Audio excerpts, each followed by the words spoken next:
Welcome to another episode of The Bastard Sermon. This is one of your three hosts, Cody Hucker. Patrick Seta. And Luke Young. Today we've got on returning guest, Tim Soell. Thanks for coming on, brother. Give it up. Thank you. Thank you. Welcome! Welcome, Tim! God. Good to be back. We haven't had you on for like 34 episodes. Thank you so much for filling in. We had a cancellation this week, and unfortunately Nick Glavin and Mariah weren't able to join us, but instead we got on Tim, and this is going to be a fucking great episode. You came on sick, brother. Not to say that anticlimactically. I mean, let's be more enthusiastically. No, I'm super stoked. Yeah, we're super stoked. Because the last time we had you on, it was a phenomenal episode. That was episode 10, if you guys want to go back and listen to that. But it was a good-ass episode. We got into some good shit We on talked that about episode. vampires for a minute, too, I remember. A lot. Vampires, Too long. testicle shaving, shit. All Yeah, kinds it was of stuff. great. Wings. Another thing I got to announce, too, is I'm currently on call for work because fuck. And I may have to get off the podcast at 9 o'clock to work. So hopefully not. Hopefully not. But we'll hear X is going to give it to you if I have to jump off quick. Yeah, if there's a little ringtone in the middle, then It's because I have to work and fuck me. It's Pat having fine. to leave very quickly. It sucks. But Tim, I'm so glad you're fucking on, dude. When you came up here, I was like, damn, this is a beautiful ass dude. I don't get that very often. It's got perfect skin, you know. He's got a beautiful beard. All right. Yeah. Are you about to suck his dick in the bathroom? got a after big this dick. episode? No, this is building up to a very anticlimactic thing right now. I can tell. No, I'm just saying, like, dude, you look good. Well, what's up, man? How Behind you doing? this, Nothing weird. He's building you up to break you down. I'm doing good. Please forgive my lack of trust. I'm just trying to grab your ass, dude. I knew it. No I homo. knew there was something behind No this. homo. Ulterior motives, man. Tim, let me also tell you, you're well groomed today, and you're glowing. You have like a pregnancy glow about your face right now. And Are you pregnant? Yeah, you're Are you just glowing. No, You're that's the shining. chicken noodle soup. Okay. How sick are you right now? Like, Oh, it's not too bad. It's definitely under the weather, but it's manageable. yeah. Fuck, dude. Fuck being sick. Yeah, it's not the funnest thing in the world. Fucking hate when the weather changes, because every time the weather changes, I just know that I'm gonna get the worst, like the shittiest fucking like death sickness, and I don't have health insurance and shit because I work as a cook and I'm fucking broke all the time. So it's like, well, we're gonna have to tough this pneumonia out and just hope for the best and shit. I got a humidifier going and some fucking Vicks vapor rub on my nose and chest. And Yeah, just I got a little Vicks little shooter thing in my pocket right now. Hold on a second. Yep, got the to-go Dayquil, got the fucking Yes. the little shooter stick. yeah. There you go. That's what you need for real. Gotta breathe out here. You know what I'm saying? It works. It works. Dude, fuck being sick. I only get sick once a year, and I'm so fucking sick when I get sick. Do you ever get that way too? Like, I never nap ever. I can't do it. I just physically can't. But when I'm sick, I'll nap all day. It's just I'm fucked up. Every once in a while I get that, but man, I get hangovers that are worse than that sometimes. So 100%. you know, What's your worst recent hangover? Do you remember like a fucking like just sitting there like waking up crying and puking? Well, not quite that far. I did get wine drunk like last Saturday night, so I woke up on Sunday feeling like shit. The sugar in that wine fucking just wrecks kills you you. in the morning. That's like a sleeper, man. Wine is incredibly strong when it comes to that. And you get the best like bubbliest drunk ever, and then like you're just laughing, having a good time, thinking this is gonna be all tremendous in the morning, just like it is. You wake up and like every part of you hurts in a way that it's never hurt before. Like I've drank vodka all night out of a water bottle, like, and never felt as bad as I felt after drinking 2 bottles of fucking Right. Arbor Mist gas station wine. I can't imagine what kind of psychological state you have to be in to get so drunk to wake up crying and puking.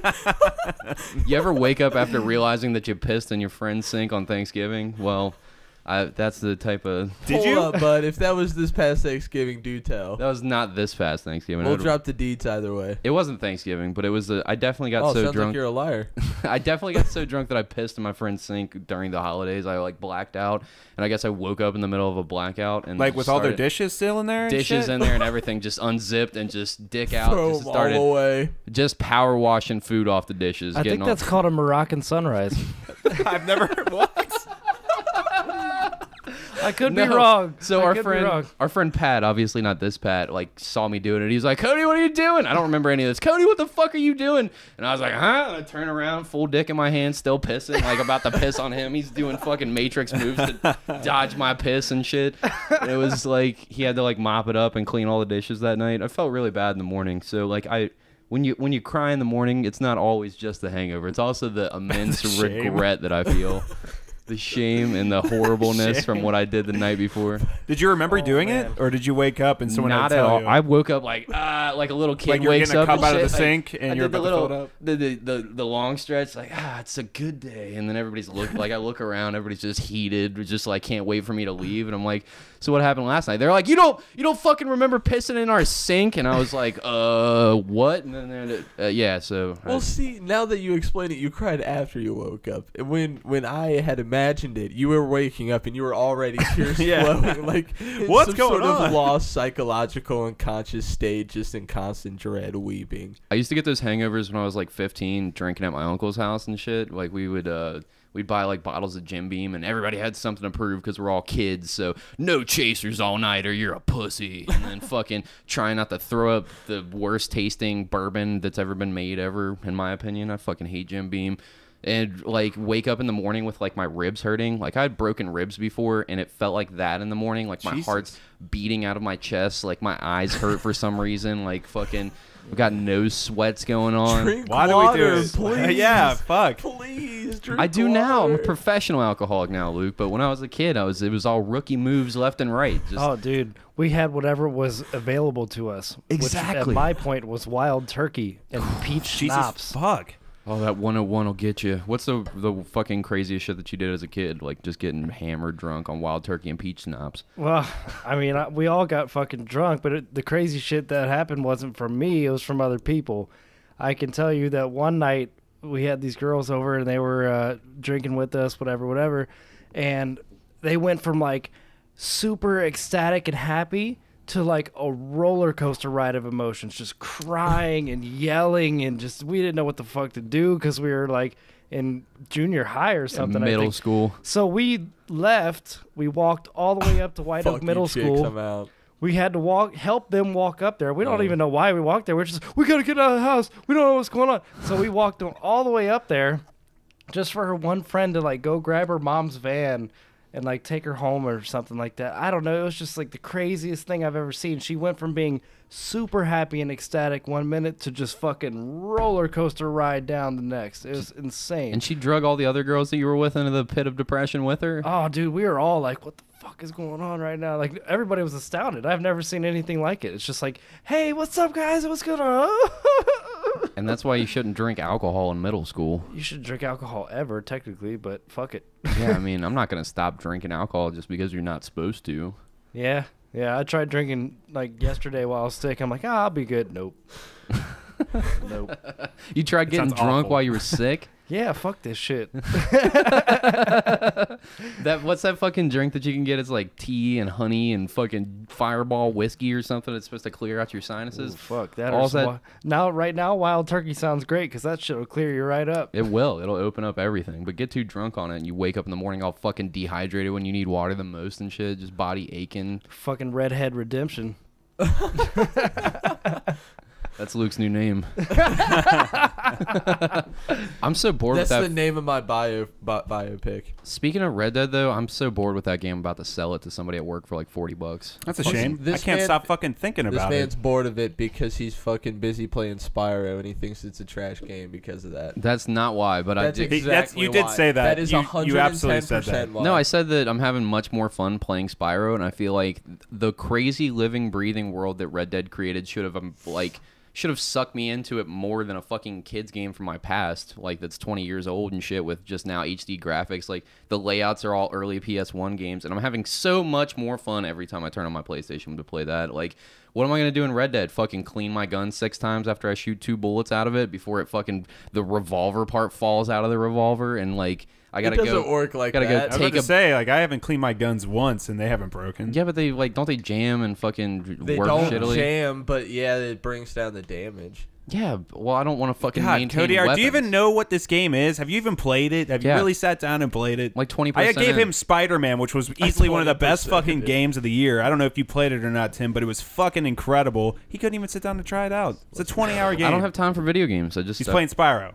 No, I'm painting. I'm hanging out with my girlfriend. I'm going to work. I'm fucking like trying to do podcast stuff. I'm editing. Like I just don't. He's being a grown man. I would like play my guitar, and I'd rather play. my Sorry for guitar not growing up, Cody.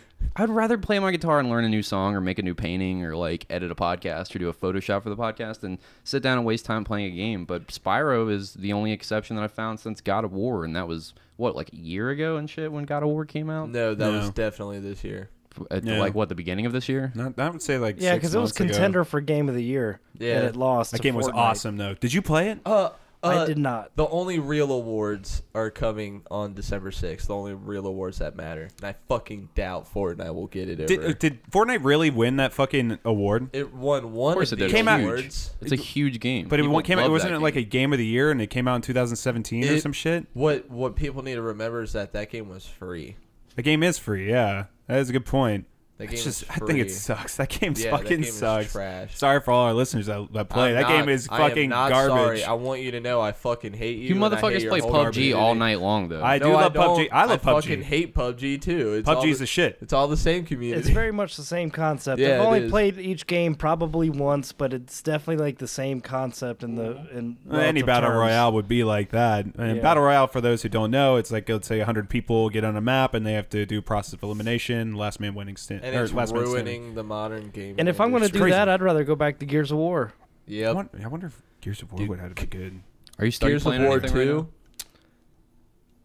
now? Dude, Gears of War 3 was that shit. I Oh, played yeah. the fuck out of Gears of War 3. But in Gears of War 2, when that fucking big-ass worm came out of the city and you got the fight inside of it, spoiler alert, was the Remember that. shit. I remember that. The stories behind those games were amazing. Like Yeah. that was one game that made me want to read the book. There was And a book? There was one. It was Axis of Phoenix or something. It was like it came out after the first game, and it gave a storyline to what was going on before the first game came out. So Oh shit. it was kind of like a forward or whatever that's called. Like before E-Day, which is when the bug Yeah. Well, mole it's like people came out. it like flashes back to like what people were fighting over, and then like it flashes to like current warfare. Then it just kind of like bounces in between. It's really cool. Yeah. So that's one thing that actually got me to read a book. So the fact that it was to that, it made me appreciate the storyline and all that even more. But to answer your question, I do not play any games anymore. I'd love to if I had the time, but there's just no time. That's in the what world it is that. for me, dude. And if What- I did have the time, I'm with you. I'd rather play guitar. Yeah, I mean, I'm playing Spyro because that was a huge part of my childhood, and I fucking love those games. And they're just really easy to just get in and fucking beat the shit out of those games. Like 120% of the first one, like 8 hours or something. And then if I just do that over the course of like 2-hour increments at like twice a week, like I can beat the games in like a month or something. And it's just fun. Like, but anything else is just so much effort. Like every game now is just so much fucking effort. And you have to do like so much to get to the end. Every game Just to fucking... download it. You gotta wait 3 days just to get the fucking thing. My internet gets fucked every time I try to download a game too. It's like my fucking internet service provider knows that I'm like downloading like some heavy giant gigabyte game, and it just throttles me in the middle of the night. Like it'll just stop downloading because I'll turn my PS4 on to download something, go to my fucking PC, like switch the HDMI and do something on my PC, and then I'm like, okay, 3 hours have gone by. Surely this is downloaded. I go back and it's been paused for 2 hours and 35 minutes, and it just like the fucking like the internet wouldn't keep downloading it, but the internet was still on for some reason. I'm like, why the fuck does it do this every time? So not only do I have to spend 3 hours downloading it, but I have to watch it vigilantly so that it doesn't get throttled halfway through. You I guys- miss the good old days where you just put a fucking disc in and it just And started. That bitch just like, started right working away. immediately. Yeah. You have Yep. to download 90 gigabytes worth of shit so Yep. that nobody can pirate it. Yeah. Because isn't that why the games are so big? Is it so that people can't pirate them? I don't think so. That's interesting. I think no, what they do for that is they have like specific things in the game that will They like take fuck up massive space. I think DVDs are think so. becoming obsolete now. wouldn't you think? 100%, yeah. Everything's they're- going to streaming. They're actually considering making an Xbox that doesn't have a disc port. That's what the PS5 is going to be doing. It's going to be a discless device, which I think, if anything, that's smarter to do. Not I mean, if I you're not wanna watch- wasting. You're not wasting. I mean, it might still have a disc drive, but I'm not saying they're trying to like get away with using plastic most likely for the games. Because I don't know if you have a Switch, but if you have a Switch, you can see like you buy these games And there's so much fucking plastic that's wasted on just like what an inch tall or 2 inch tall like cartridge. Yeah, you ever buy the the Nintendo Switch games are like a tiny little brick, and then the game case it comes in is like, the remember size the of a fucking small pamphlet. GameCube had those tiny little discs, and then they had the same size like plastic use. I think that's probably what they're trying to do. I'm not saying that's exactly what it is, but I think that's like the main driving point of it. And it's also just easier to save your content. Because when you have it online, you can, like, let's say I have an Xbox or something. I can delete the game, and I can re-download it, and I'll still have all my shit. You know? Yeah, that's pretty cool. I do most of my games through, like, I don't usually physically buy anything. Like, if I do buy a game, on the rare chance that I buy one, like, it's all fucking digital download usually. Like, I bought Spyro and shit because I wanted it immediately, but other than that, I just go to the store and fucking buy it. And, like, it's so easy to just, you have to be connected to be using your PS4 anyways, or your Xbox, so it's all just right there. The fuck am I doing? Like, I think of it like once you buy it online, you basically own it forever. It's not going anywhere. I only ever buy physical copies if it's like to a franchise that I like follow heavy. Yeah, so or I a like collector's them in edition. Yeah, exactly. Yeah, it has to be a very specific game, but something got to be really pumped for. Maybe like an Elder Scrolls 6, but or like Halo Infinite. To me, there is something to having a movie collection, though. I have a big giant fucking movie collection. Say goodbye to Blu-ray. You have one of the Why? most What's excellent happening? Well, no more disc cartridges, no more Blu-ray. I mean, what are you gonna do with all these Blu-ray movies? That's what I was saying, but they're all streaming services. This is a point that I forgot. Since I have a giant fucking DVD and like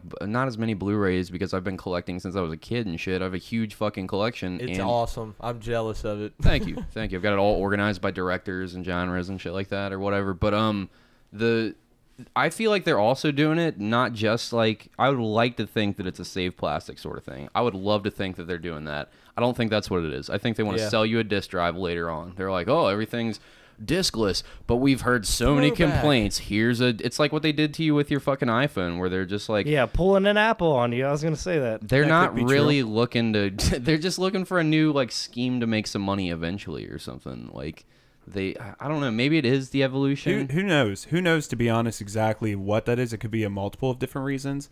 But you were saying earlier that you started reading books off of video games? I read one book. Was that when you started reading? Because I had a similar experience with Halo. I read a lot of those books. I don't know if you ever read those. I read one book. Just one book ever? I read one book.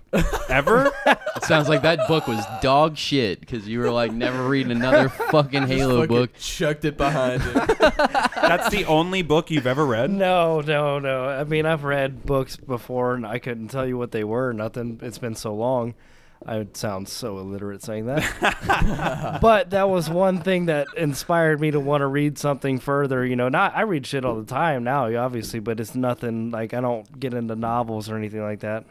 Gotcha. I never read ever. I'm so fucking bad about it. I hate reading. It's so boring. I read all of the time. It just makes me go to sleep. Like, I'm not exaggerating. It literally, as I'm reading a book, I start dozing off, and I'm like, even comic books is why I stopped reading like graphic novels and shit, because I just like I think my brain has changed because of the amount of media and shit that we have available to us at like the tips of our fingers every single place that we go. It's like, to me, there's better ways to get this information and content, and like books just feel like dated and archaic to me, and it just seems boring. It doesn't stimulate my brain, but then again, it never has, and I didn't always live in this crazy world of information and I feel like you gotta be in a reading mood in order to really get into something. I like reading interesting facts. Like, I like learning about things. I don't necessarily, I mean, I love storylines just as much as the next guy, but if I'm going to do that, I'm just going to watch something on TV, if I even have the time for it. So when I am reading something, it's going to be something of interest, something I can learn more about, like, how does this thing work? How do you make one of these, stuff like that. Right. Yeah, I was just gonna say, if you want to get into reading, you gotta find what you like to read. But I just do that with documentaries instead, or like with a movie that I want to watch, or if you want to do it like that, you could look into audiobooks. I do like audiobooks. Are awesome. I haven't had a lot of them, but all the ones that I've listened to, I really like. I need to get into that. They're excellent. Yeah, it's like, because I feel like if I can listen to Dan Carlin's fucking 5-hour podcast about history and shit like that, like, I have the capacity to want to learn this information. I just don't want to do it a certain way that I feel is boring. And I'm happy that we live in the world that we live in now, because there's a lot of people out there that are like me that want to learn shit, but like they find books boring like I do, and there's other ways to absorb that information now, when for the last fucking forever behind us in human history, there wasn't that access or that way to do it. So people like me would just be fucking dumb because they didn't have the access to this information. Well, it could be about your setting. Like I like when I like reading a book that I'm gonna sit down and read chapter after chapter after chapter for a while. I like fucking going outside, sitting on my porch on a chair with my dog out there, like fucking stoned with some sort of drink. I just eaten prior, or I've got a fucking steak in the oven, you know, or on the grill. I just put 90 And caps I'm of reading. mushrooms right up my butthole, nice and comfortable. That comes after the steak. See, I aspire to, not the mushroom part, but I aspire to be able to do that one day. But right now, it feels like I just got my hands in so many damn things. It's like, Yeah. no, if I have time to slack off, that means I have time to work or do something, you know? So Yeah, I that's- totally get that. that's like a trap for me. That's how I feel too. There's so many pots cooking right now. I just got to keep stirring everything, and if I stop stirring, everything's gonna get all burnt and fucked up. Fortunately, all the pots I'm stirring, I can deal with on my phone all at once. Technically, I could too, but man, it's so much greater than that in the long run of things. Yeah. You know, Cody, you were saying earlier that Really we quick. live in a really good time for phones and whatnot. I had an argument with someone at work today that was saying that they wish we weren't going to Mars or some shit, and I'm just like, you don't think this is he's like, it's boring over there. I'm like, you don't find going to space exciting at all? Oh, I'm sorry, I didn't know you've been there. Did you No. Yeah. did you hear what Elon Musk said recently? What? I was watching some video that was quoting him. It was actually, I think it might have been the Daily Show with Trevor. It was a cut to Elon Musk, and he said, "Yes, we're gonna send you to Mars. Are you gonna be able to come back yet? We don't know." I mean, that would turn anyone off. I mean, So it's let's be like, real. hold up, Wow. wait. There's a couple dummies that want to be the first ones to die on Mars. Didn't, though. I like, would be down as fuck. 250,000 people signed up to go live on Mars I'm or down. some shit. I'm down. Luke can't wait What to the be fuck? the prince of cold Dude, rocks out in outer space. I keep thinking though, like, what happens if you lose communication with like regular Earth, Who cares? and then everything just goes fucking Fallout up there Who or some cares? shit? Everybody's like, fucking, you don't care? What do you mean you No. don't care? You're I okay don't with live the on chaos? that planet anymore. You can't bring your dog with you. Oh What? shit! Are you Yeah, serious? can't bring Yeah. your lover. You're not I'm bringing your fucking not going girlfriend to with Mars. you. I'd just like to say that Luke has balls of steel. I do. Balls of steel. That's a fact. They're mean- fucking heavy. They're Luke- brass. How do you know? I shaved, Oh, I shaved them. Bat winged. Jesus Christ! We talked about bat winging on the last time I was on, and I've never forgotten about it since. Dude, I've bat never wings. shaved my balls the same way ever since that podcast. Every time, Really? every time I do it, oh, bat wing. Yeah, dude, it's the optimal way to shave your nutsack. Flawless. Like you got excess skin down there. Just You pull just that motherfucker pull that flat. sucker. It's like one of those things where it's like, man, I didn't know there was a name for this. Oh, there's a name for everything. You know where There's that a name for everything. You know where like that the come- Moroccan Sunrise. Yeah. That's the name of this fucking episode, by the way. Moroccan Sunrise. Oh, that's fantastic. Oh Gonna shit. write that down. Can you write it down so we don't forget that? Because we don't ever name our episodes, but that's too good to pass on. That's a good one. Shit, great. what was I gonna say? What were we just talking about besides Mars? Phones. How did we completely forget what we were just talking about? We were talking This about is bat a winging. podcast for people with short-term memory Yeah. loss. So, like, my version of bat wings, and that we said it on that episode, is that your balls just get really sweaty and stick to your leg. You know, that's what I thought. I didn't know it was like a thing either No. for shaving. Now I remember. It's not a shaving thing. The Batwing comes from the movie. Have you ever seen the movie Waiting before? Any of you guys? Yeah. Okay, so Waiting. Tim shaking his head. No, that's where the Batwing comes from. So it's a movie about like waiting tables and at a restaurant or whatever. is that basically. that one with the cover of like the name of the movie the spelled ketchup. and mustard? It's like Yeah. Ryan Reynolds. You've never right? seen it though? I have never And seen Go it. home and watch that movie. Have you ever It's worked good. in a restaurant before? Oh yeah. You'll fucking love that movie. Totally. Even if you I work at a brewery now too. I didn't tell you guys about that, but I do know what movie you're talking about. But the last time I wanted to watch it, the girl I was with at the time did not want to watch it. So that had to be all right. Well, next best option. Dude, get it and watch it as soon as you have some free time. Like when you're about to go snooze or something. Like just turn that movie on and laugh your dick off for fucking an hour and a half. But fucking totally the relatable. movie starts off with a new kid getting hired or whatever, and he watches his little training video, and then they're introducing him to the whole staff, and they're like, "How comfortable are you with full frontal male nudity?" And he's like, and he's like, "Don't fucking laugh. This isn't a laughing matter." And he was like, "What?"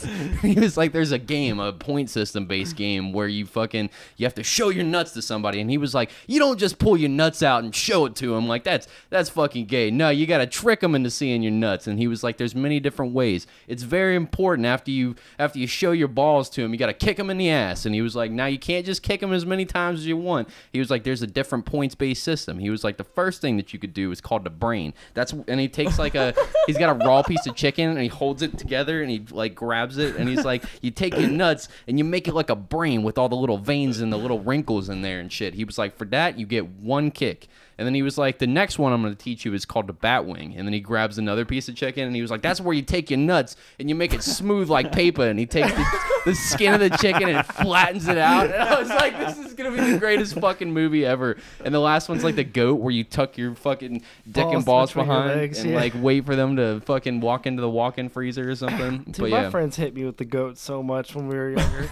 I fucking hated the goat. Did you throw the goat? I did not. I just didn't feel the need to.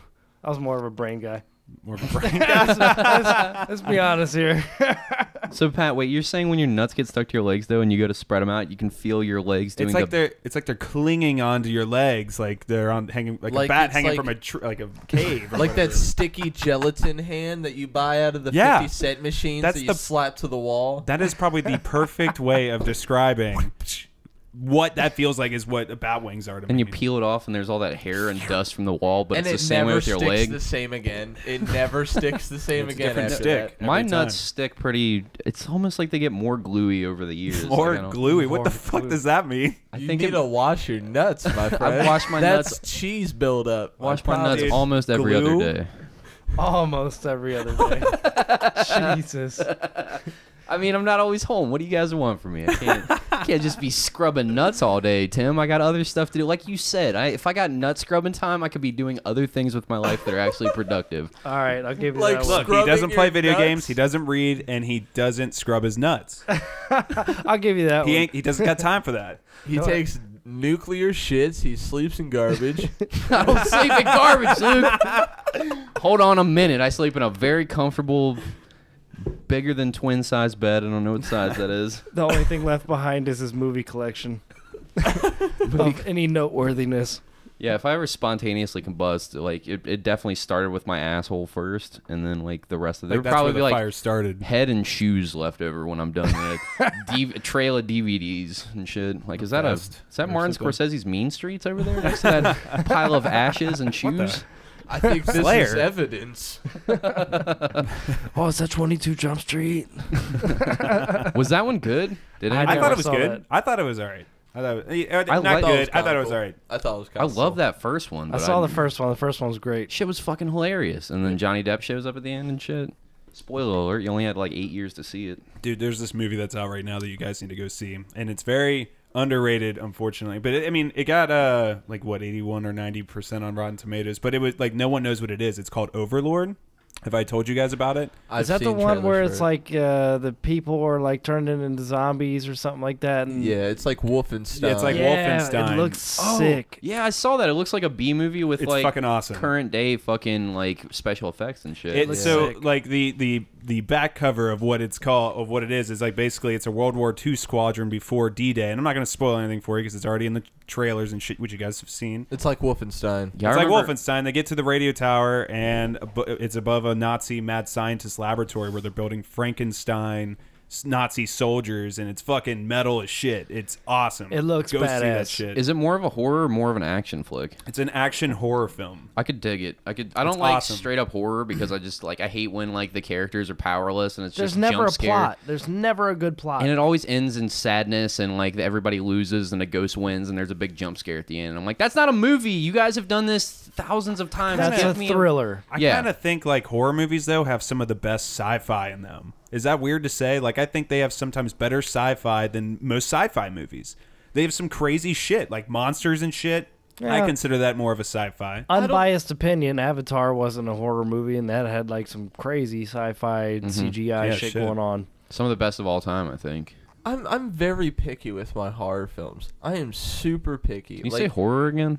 Horror. Horror. Horror. It's horrible. Horror. I'm sorry, Luke. Go ahead. But I'm super picky with it. Like it has to hit certain bases for me to like it. Like what? Actually sit down and be able to enjoy it thoroughly. Like you can't be over the top with your fucking acting. Like have you seen it's like a Netflix original with like a killer clown and everything. It's like Terrorized or Terror or something like that. It's over the top acting with like too much blood for like the smallest cut on the shoulder or something, you know.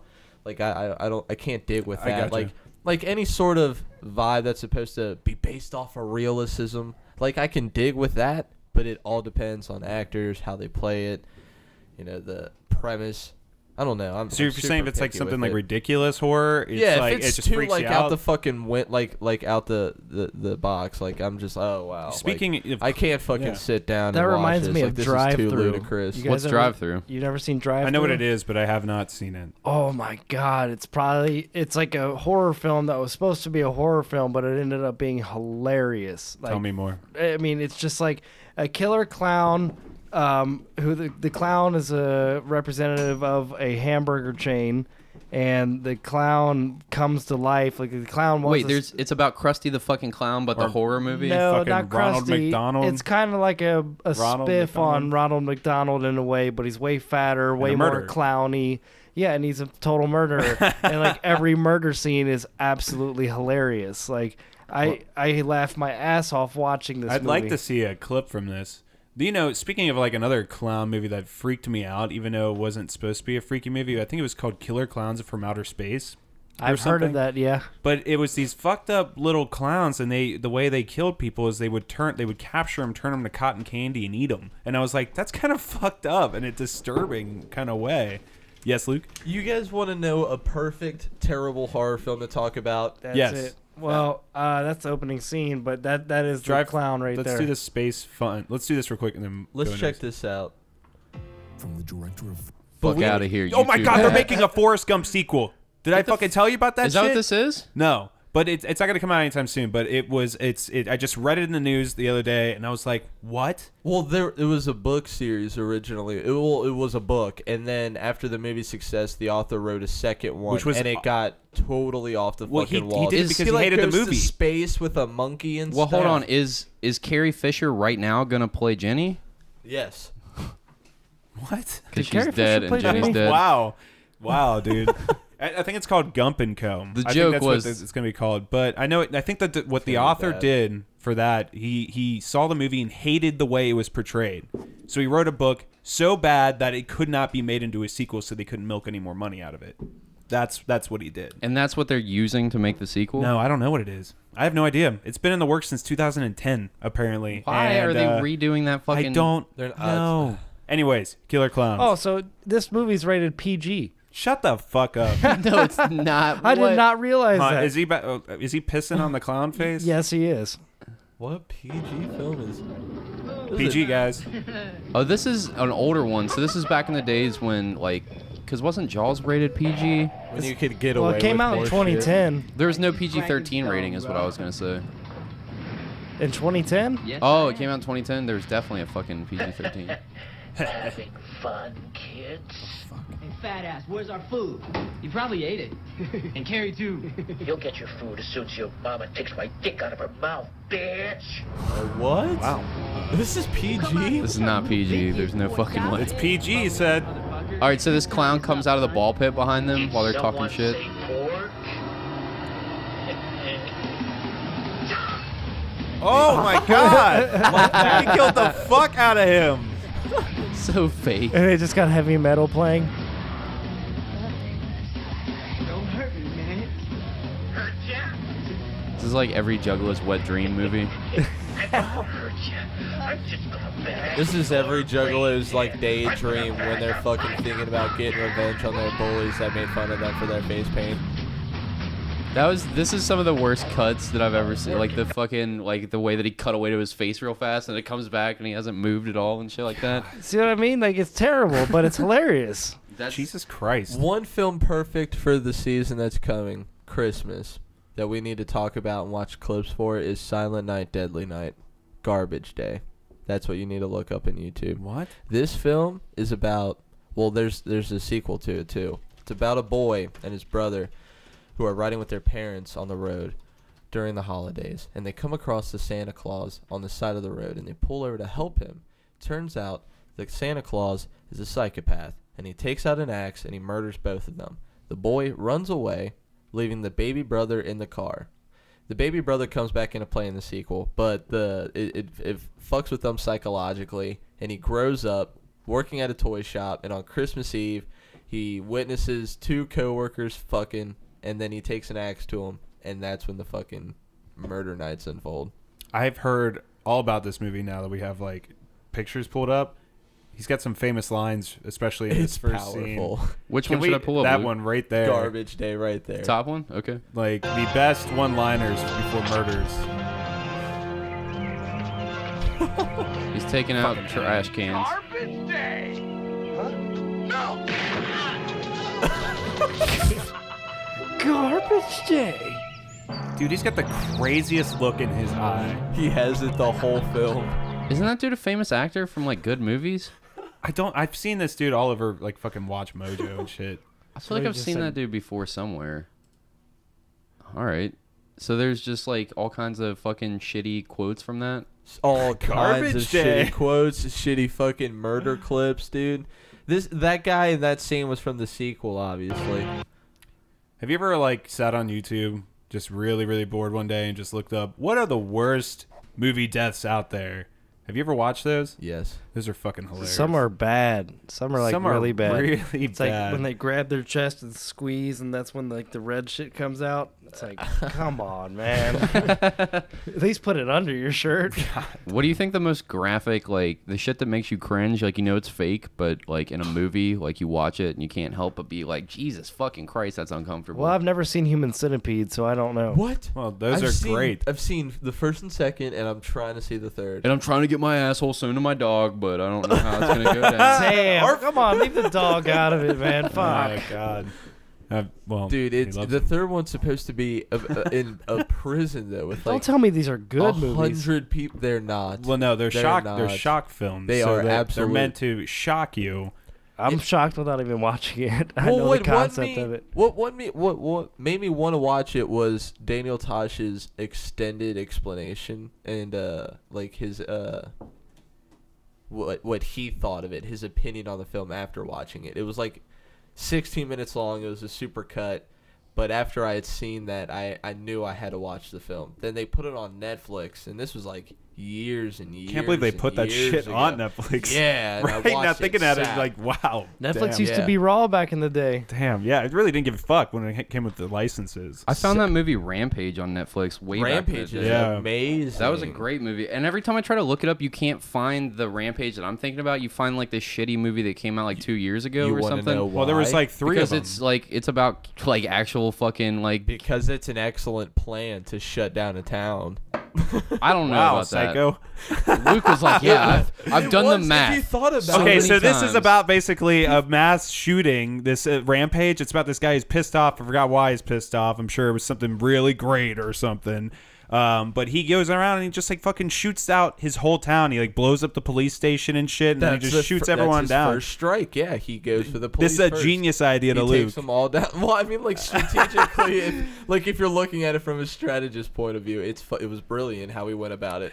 Now, was the National Guard a thing in this movie or no? Because if No, that they- happened in real life, No, that's... he finds a way to like the like, way that he silence sets everything them all. up. Like he has, I don't want to. Well, I guess I'll just spoil it. spoil From, it. like Who gives a- 2009. He gets all this like body armor mailed to his friend's house or whatever, and has his friend like pick up all these packages for him because he says his mom can't do it, and he's having guns and like fucking helmets and like bulletproof armor sent to him and Says like for ammunition. paintball or some shit. And like he finds a way to like rig the police station and like all the communication centers and all around the town to blow up so that like all the police are out of commission basically all at once. He gets them out on a fake call that like gets them out of the town or whatever, gets all the police to fucking leave the town. And then, like, shuts down the communication in the town so no one can fucking call for help. There's no cops there if they could find a way to call for help. And then he just goes around the town just fucking murdering Killing everybody, everyone. just shooting it all up and fucked gets up away with it at nowadays. the end. It's fucking You craziness. think at first he was just doing it at like on site, and then there's a scene where like, oh, he's enjoying this. He like goes into a hair salon and they run into the back room, and he walks into the back room and he just stares at him.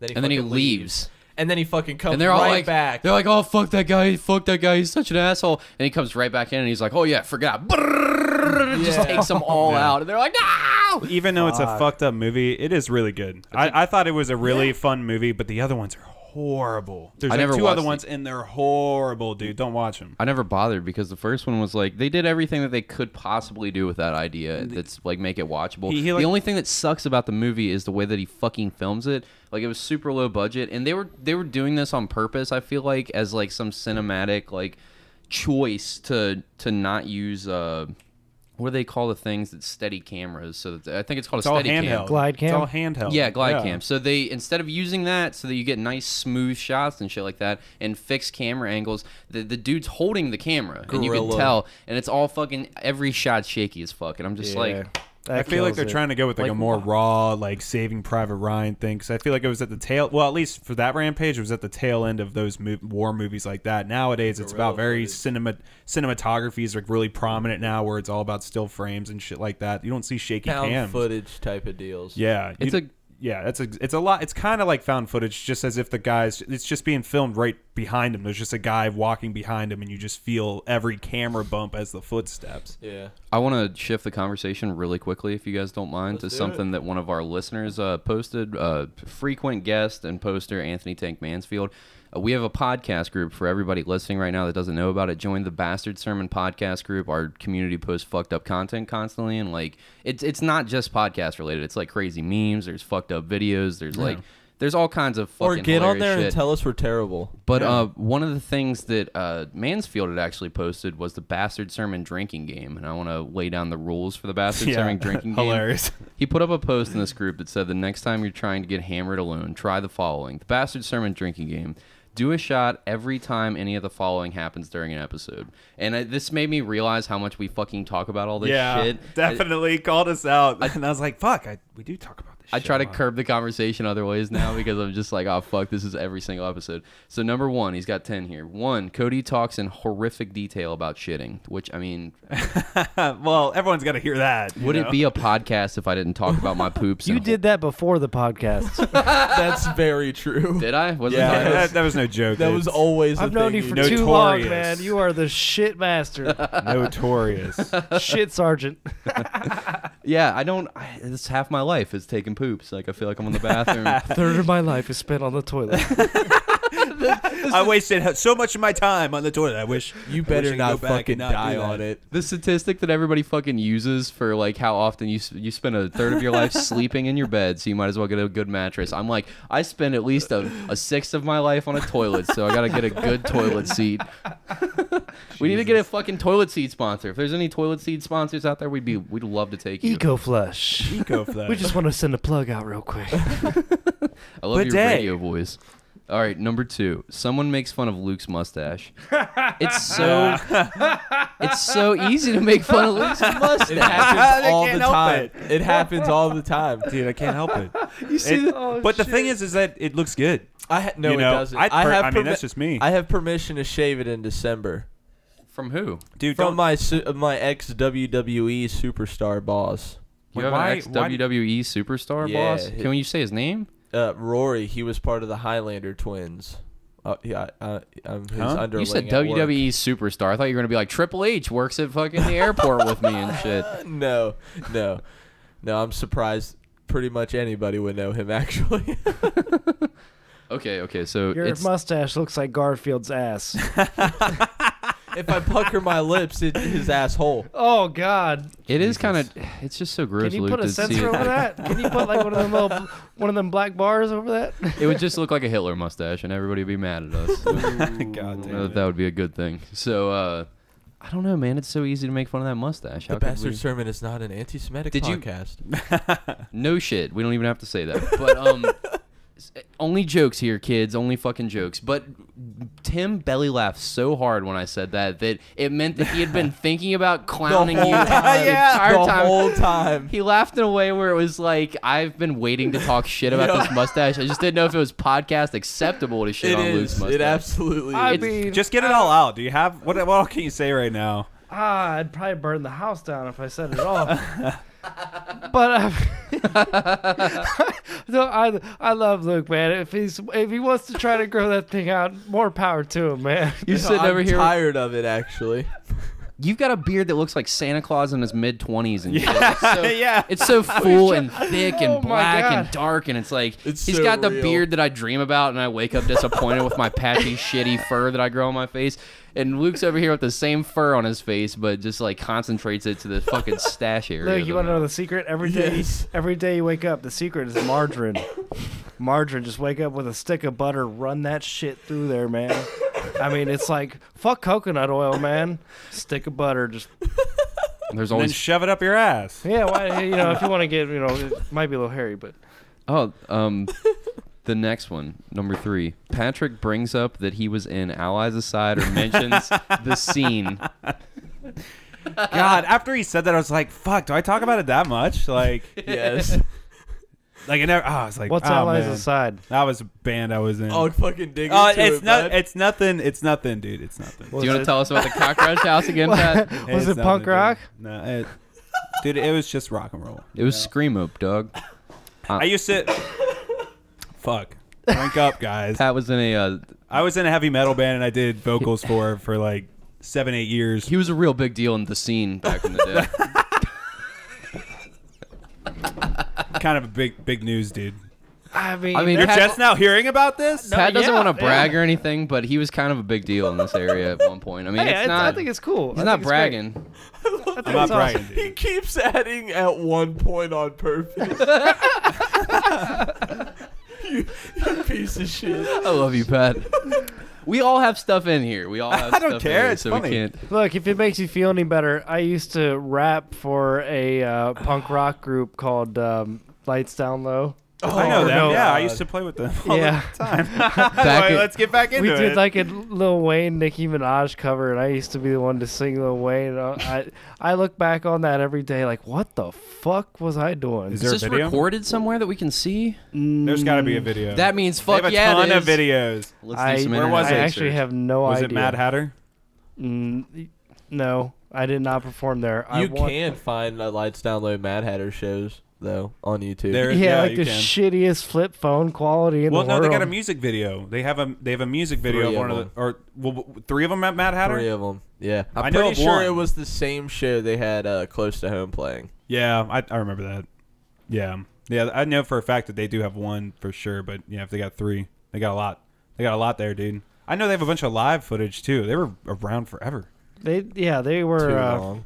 they were pretty prominent back in the day. But Kind of like Allies Aside. I mean, they were a real big deal in the Real scene. big At one deal point. back then. at one point, At one point.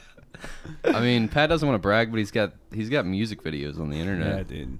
damn. Big So do buck. I. Big news. Next. Except my music You're videos talking of to a me playing celebrity ping here, pong. bud. Talking to a celeb. Kind of a For big deal real? that he let you into his house. I mean, Can you sign my dick? Yeah, dude, I'd do that. would you get it tattooed if he signed your dick? It might get smeared because of the dick sweat. Just after I touch it, make sure you don't wash it.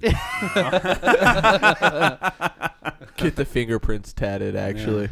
Jesus Christ. All right, number 4. Here, we can all clown me for a second. Cody talks about drinking alone in his basement. That's It's a all Cody the time, thing. yeah. That's definitely a Cody thing, It's man. something he skims by on like a light depressing note before he segues into like some high note like that like ends the joke. Well, for me, it's And I not. was doing this while I was getting drunk all alone in my basement, but then I was because doing I'm this. I fucking hate going outside, man. I do hate going outside. It's the worst. Nothing better than cracking open Pabst Blue Ribbon and smoking in your grandpa's basement. Nothing better than that. Sounds like a good time, actually. Wow. It's not a bad time. I don't know. I enjoy being an alcoholic. It's a lot of fun. I guess it's just the way you bring it up. You bring it up in like, is this concerning? Should I be concerned? It's like Yep. I'm gonna put this out there. But then you're like, oh, it's just a joke, guys. It's just what I do. I'm just gonna put this out there and act like I'm serious about it, but like I'm not, but I kind of am. You know? Yeah, like that. Save me. Save me. Will you save me, please? Save me, Anyways, guys. It's like, I did hey, a horrendous shit the other day. hey, I'm gonna make a joke about something I do. Is this cool? Is that cool? Yeah, it's cool. Yeah. I feel like I brought this one up thinking you guys were going to clown me and it turned into an intervention real fast. Cody, we're all actually worried about Yeah. you. We love you, Hey, buddy. Are you know okay? Hey, we I care about you. don't know how you got that construed. I hate you. You have a support system of people that love you around you, except for Luke, who's a mustache-wearing piece of shit. Facts. Big boy facts. All right, number 5. Someone brings up something that was on Joe Rogan's podcast or says powerful. And I'm the first one to admit the powerful shit is my fault. Like, I do that all the time, and the Rogan shit's I my also fault. say powerful pretty I've often. listened to like 800 fucking episodes from the beginning. What am I supposed to? I'm not supposed to talk about it. It's where I get all my goddamn information from. I fucking love Joe Rogan. And you know what? One of my big pet peeves is Rachel always says that I idolize him. I'm like, I don't fucking idolize the dude. I just fucking like his shit. Do you have a gum-made statue of him in your closet? No, it's earwax. Dude. Do you have a lock of his hair from when he had It's hair? Earwax. It's earwax. You know, if Joe Rogan anybody's sold actually- sweat sludge. If anybody's actually playing this drinking game, they're probably pretty drunk right now. Oh Yeah, yeah. Wasted. Especially after this. We're like 6 in right now or something. God damn. I even wrote in the comments, I was like, drink shots of water to stay alive because I got 2 in and I was like, oh no, that's half the podcast already and shit. Yeah. All right, number 6, sorry. Luke talks about doing psychedelics and in parentheses, take another shot if he mentions watching horror clips while tripping balls. Yeah. And I'm not going to lie. I think he posted this the day that we had recorded an episode where we talked about Luke doing psychedelics and watching fucking Alan tutorial and like tripping balls and watching horror films because he's a psychopath. Yeah. It's a good pastime. It's interesting. How can your pastime be just getting high as balls and like freaking yourself out? How That's is that his your pastime? cleanse. makes you That's how he cleanses his mind. Like, oh yeah, I'm just gonna fucking take LSD and watch, fucking Scarred. Rampage or something. What scarred? Not Scarred. What's the fucking one with the little clown dude on the little trike? Dude, I Saw. Jigsaw? Saw, yeah. Saw. Yeah. I'm gonna I fucking could drop acid and watch Saw. I could show you some raw shit that I watch on here, but like, I love it. It makes you think. What does it make you think and most about? of the It's time so strange. Most of the time, I watch shit by Alan Resnick, like Alan Tutorial, who is a performance artist, Quote unquote. in like the weirdest way. So all of his shit has like really weird, deep underlying messages. So I'll just like take a couple tablets and then I'll wait, and then when it's in full effect, I'll watch a fuckload of Alan videos back to back to back to back to back to try to understand what everything in Your every eyes video are about understood. to fall out of your Yeah, head. just fucking chill your mustache, bro. God damn. What's the next Chill your one? mustache. All right, 7. This happened already. This happened with the margarine thing. Patrick asked a guest about sticking butter in their asshole. Have I asked you that question? No, I you said told I me wake to. up and I put butter in my beer, and you're like, then you stick it up your ass. Well, what's the least amount of money you would take to shove a whole stick of butter up your ass? I knew this question was coming. I don't know why, but I knew this question was coming. I don't know, $100. Seriously, like $100? That's all it would take for you to shove a whole stick up your ass? See, bro, I'm warm. A whole stick. I'm warm. That butter would not make it It's in there. like, well, the It would first just couple, it'd be gone. It actually irradiates heat, so like before it comes, it'll be melted in his hand. penetration. Yeah, He just slaps his ass with a buttery hand. Yeah, that's like On- a quick $100 for me, bro. He like slaps it. On this note, this is a fun story. So at one point, we were trying to get a lead singer from... Well, I wasn't really trying to get him on. My friend's friends with this giant fucking band that came from Cincinnati back in the day or whatever, and she was asking him to do our podcast or whatever, and like I was like I don't even fucking like this band. I'm not gonna shit all over them right now just because we're talking about them, but I was like I hate this band. As a matter of fact, I would have them on because millions of people listen to them. Is but it 21 Pilots? I was like, there's no way that they're gonna do it. And then I told Pat, and he was like, I know that dude too. There's no way he's gonna fucking do it. And then apparently we got her and her it's Sean and Amanda. I'm just gonna say it. Sean and Amanda got them to listen to it, and the only thing that he came back to Sean with was, why do they talk about shoving butter in their ass so fucking much? that was his Way to one go, bit dude. of feedback about the entire show. I just felt like it was a relevant story for that part. All right. So are they gonna do the show? Yeah. Like, No, this was forever ago. He was in town because he was announcing. He was doing like some commentary for the news at the Bengals game. Oh, before So- we were booked 5 months in advance. Well, yeah, it was a while ago. No, this was like the beginning of the football season or whatever. But okay. he was in town, and Amanda and them know him, and was like, I don't know. Sean was like trying to tell me like, you should have him on. I was like, I'll have him on, but he isn't gonna fucking do it. Like, what do you mean? Like, I don't. Whatever. Anyways, number 8. Someone brings up high school. Didn't this fucking happen? We talked about drinking in high school already during this podcast. I talked about junior high, but I think along the line somewhere we landed in high school too. So. We've all 3 of us have drank together in high school. Oh yeah. Oh For yeah. sure. Countless We used times. to get trashed back in high school. I don't think me and you got drunk all that much. Dude, none of us really did. Me and you. We've didn't gotten really. drunk in Joe's basement a bunch. Oh, okay. Well, I don't remember because I know you don't. drunk in Joe's basement. I was fucking hammered. Too many bush lights. So much has happened in that basement. That basement has manufactured many memories, both good and what, bad. what are the bad memories? I've seen fights happen in that basement. I've seen people drink bong water in that basement. I was Ew. there for that. I What was the there for. fuck? I recorded that. I think I still have that somewhere actually. I pulled a knife out on somebody in that basement. That I don't doubt. I drew all over Jake Ferry's body with Brandon Vincent in that basement. I got into some arguments. I got yelled at by a big giant man that's very scary in that basement. All right, everybody get the fuck out. Don't you motherfuckers have your own house to live in and shit? I've seen people get blackout drunk. I've seen people fall on their face. I've seen people We've do had research. great jam sessions in that house. Oh my god, yeah. We had awesome jam sessions. Played some. That was back when Shit's beautiful. a friend of mine named Mitch and I were like super into like NBA 2K too, and we would like have fucking tournaments on that shit. Like it was so heated. But we've done literally everything in the book in that basement. Well, I guess we bring up high school a lot because there's good stories there. All right, number 9. Lot. Cody talks about masturbating internet porn. Now, this isn't just me. Yeah, this is all of us. This is all of us. And Patrick, too, especially. Because me and Patrick went to the porn rabbit hole. He's just like a rabbit. He just tries to jerk off as fast as he can, as many times in a day as he can, and get it out there. I mean, he's got his dog. He's got a jar of peanut butter. I mean, what else does he need? Does he need fucking internet porn? I'm talking about Luke right now. Oh my god. But no shit, we definitely talk about that a fuck ton. Damn. Number 10. This is the last one. Someone starts to tell a story but then realizes that the show is being recorded and stops because it's incriminating or will cause drama. There is a fuck ton of that too. That happened on the last fucking episode. The last episode. yeah. We were that's talking pretty about a awesome. fight story, and everybody was like, "Nah, Cody, don't tell that fucking story. To statute of limitations isn't up yet, buddy." And I was like, Jesus. "All right, well, let's not talk about Well, it." there's been like countless times where we've had like people on and they tell us like some crazy fucking shit, and then they ask us to delete it after the episode, and they like practically beg. They Hey. like practically beg, yeah. Hey, shout out Jake Dressman. What's up, Oh bud? dang. But like, there's, If you're listening, Jake, people ask me about what the fuck you were gonna say all of the time.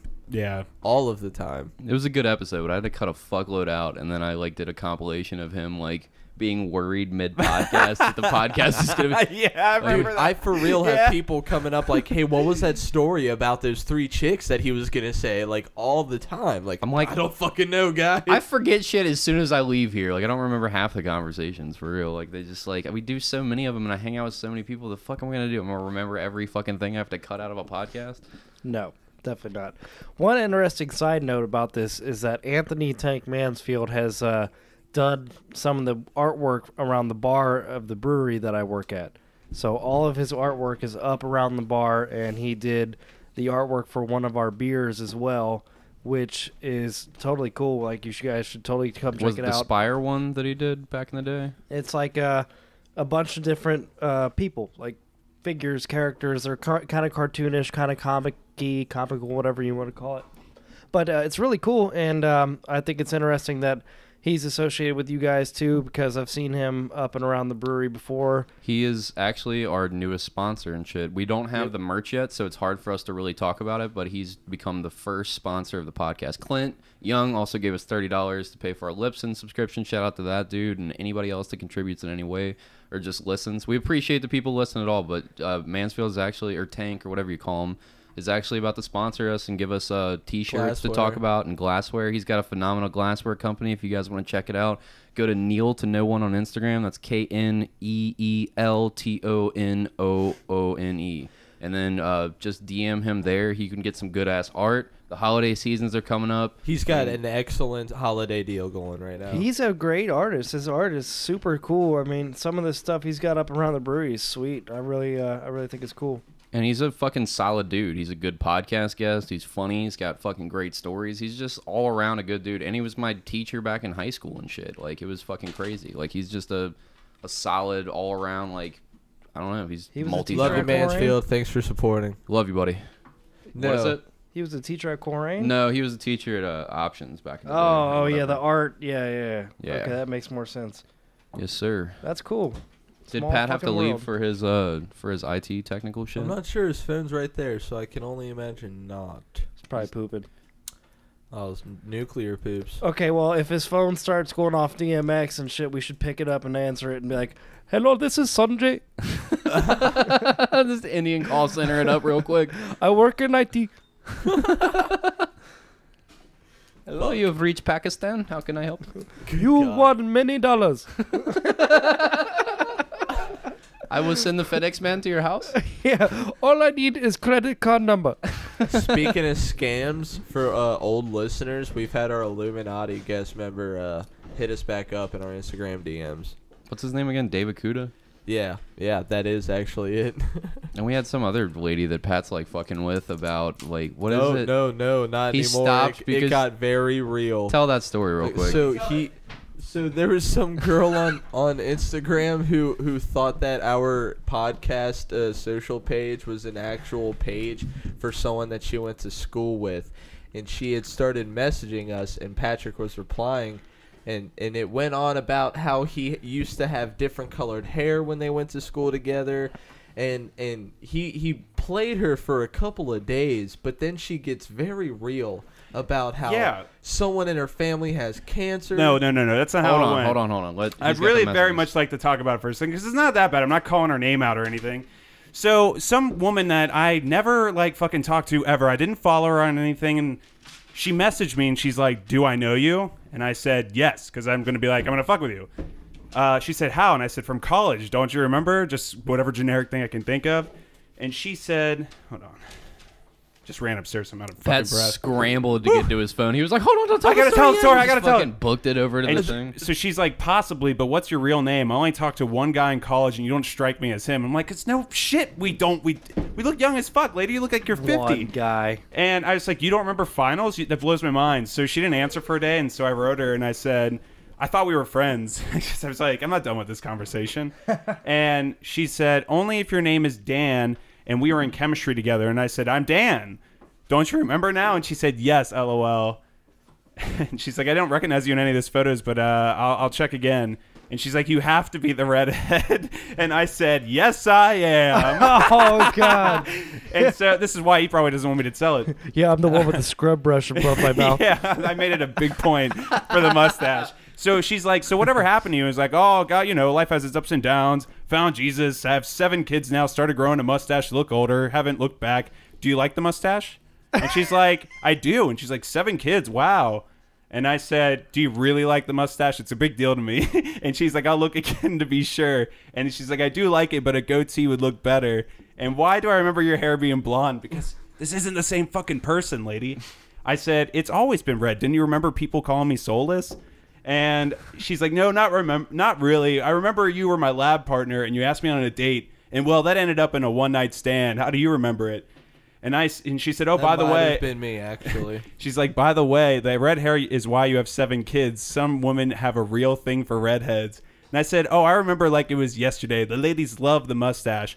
This still lady like was it, trying right? to get some mustache dick. Yeah. That's what was happening right I was there. like, "You still like the stash, But right?" it takes a left turn. Oh, she throws a fucking curveball at me that I have to immediately stop. I had to block her instantly because I was like, I shouldn't have done this. I've done a bad thing. Okay, let's hear about what that is. Yeah. So I said, you really do like the stash? And she's like, yes. And I just keep pressing her on the mustache. And I said, you like it?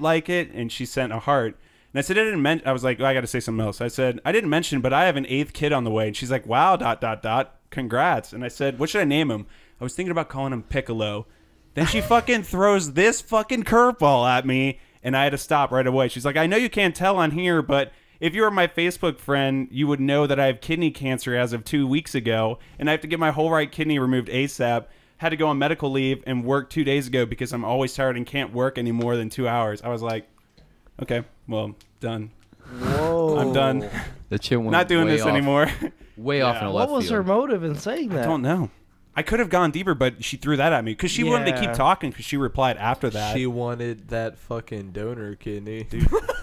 Yeah.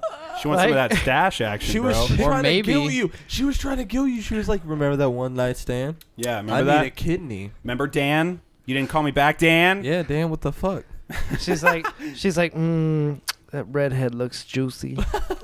Or maybe she was like, before I get this surgery to have my kidneys removed, I want to remember what it feels like to have your mustache penis wrecking my insides and hitting me in the kidneys. Well, actually, I don't know if you guys I remember the feeling like it was yesterday, and I'll never have that deep dick in the kidneys feeling ever again. I don't know if you guys know this, but you can actually have the real transplant of swapping a kidney for a ginger's real mustache. That's a thing. Are you trying to get kidneys on the black market right now, you fuck? I mean, it's worth $20K. Your mustache is not worth $20K. It's mean- barely worth a K. Kidneys are. And my mustache is a good substitute, so I'll take half price. That's interesting. I would make you No pay me deal. to get your mustache. Be like, I'm gonna have your mustache. All right, like You that's get the gonna be whole like, upper lip. You get the whole upper lip. be like, all right, well, you're gonna have to pay my mortgage for the rest of forever, and then I guess I'll wear your shitty ginger mustache for a week. Did you tell him about the Illuminati guy? Yeah, we yeah. talked about David Kuda coming back. Yeah, he's this guy who obviously is part of the Illuminati. He offers $80,000 monthly salary. So I had to take him up on his offer, and I talked to this guy so much. Like, I talked to him more than I was talking to Rachel. Did he want while you we to were pay dating. the FedEx guy? Oh, he tried to get me to pay multiple ways. He would get very frustrated with me. I would yell at him. I told him he was dating his mom. He wasn't very happy about that. He was innocent, quote unquote. And we just kept going back and forth. I was giving him fake confirmation numbers, like saying the word Thrix as if it was a real number. And What about the turkey gram? Didn't we? yeah, say? we sent him like carrier turkey. He was like, I was like, I live in Madagascar. I'm Jeff Dunham, and like he believed it all. And I was like, I didn't send money electronically. I sent it through a turkey. We send it through carrier turkey. Yeah. Didn't the carrier turkey get to you already? The carrier turkey gets very frustrated if you don't feed him. Yeah, we would say whatever. I saw one guy totally flip the script on somebody doing that. Like, he went to FedEx HR and everything, and I he's saw like, that "Hey, too. I'm on the other line with Sally. What's your name in your department?" I'm like, "Whoa!" He totally like went too far. Oh, I just saw that too. Where the thing, and then he sent him the diagram pictures. Or Yeah, whatever. like, here, let me draw it out for you. He was like, "Oh, actually, I talked to HR, and Sally says that he can get you a $40,000 settlement for the FedEx guy beating you up." So Are they abusing you? yeah, he was like, "So here's what I'm going to need you to do. I'm going to need you to send $400 to me, and then I'll send you my $40,000, and then I'll also send my fee with that, and then you can send me my $25,000." Guy's like, "No, and then don't the dude was want like, that." "No, don't want it." And then he fucking draws like a diagram of like the picture of him, and he's like, "No, here's how it's gonna work," and it's like 2 stick figures and shit like that.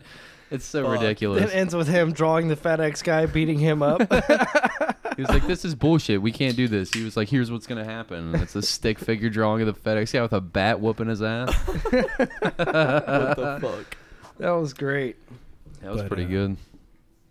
Yeah, I talked to that guy for like 3-4 months every day, like So I think hundreds we're of a part of the messages. Illuminati then. Yeah, I By tried. now. So he seemed too legit to not be. You achieve ultimate enlightenment? Well, he sent me like his PayPal stuff, and it Whoa. was a woman's name, and we Facebooked her, and we found this woman that lived. Guess in where she lives? Guess You already said it. Nigeria.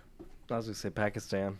Yeah, that's close. Nigeria. But yeah, it was an obvious scam, and then he wouldn't answer forever, and eventually he just started messaging me again, and yeah, now I'm in communications. You It's gotta like be nothing really, even happened. you got to be really careful about that shit. Like outside of the country, like we've had guys send us checks before. Like they'll call up and lead us on for what they want to buy. And instead of sending the check to us, they ask for like our routing information and they mail the check directly to our bank. So your bank will take the check, which is a fake check, by the way, but it looks real. It looks like a real cashier check from outside of the country, notably Canada. We've had guys from Canada try to do this. So your bank will cash this check, put it in your account, and it'll appear in your account. But the next day, the check bounces.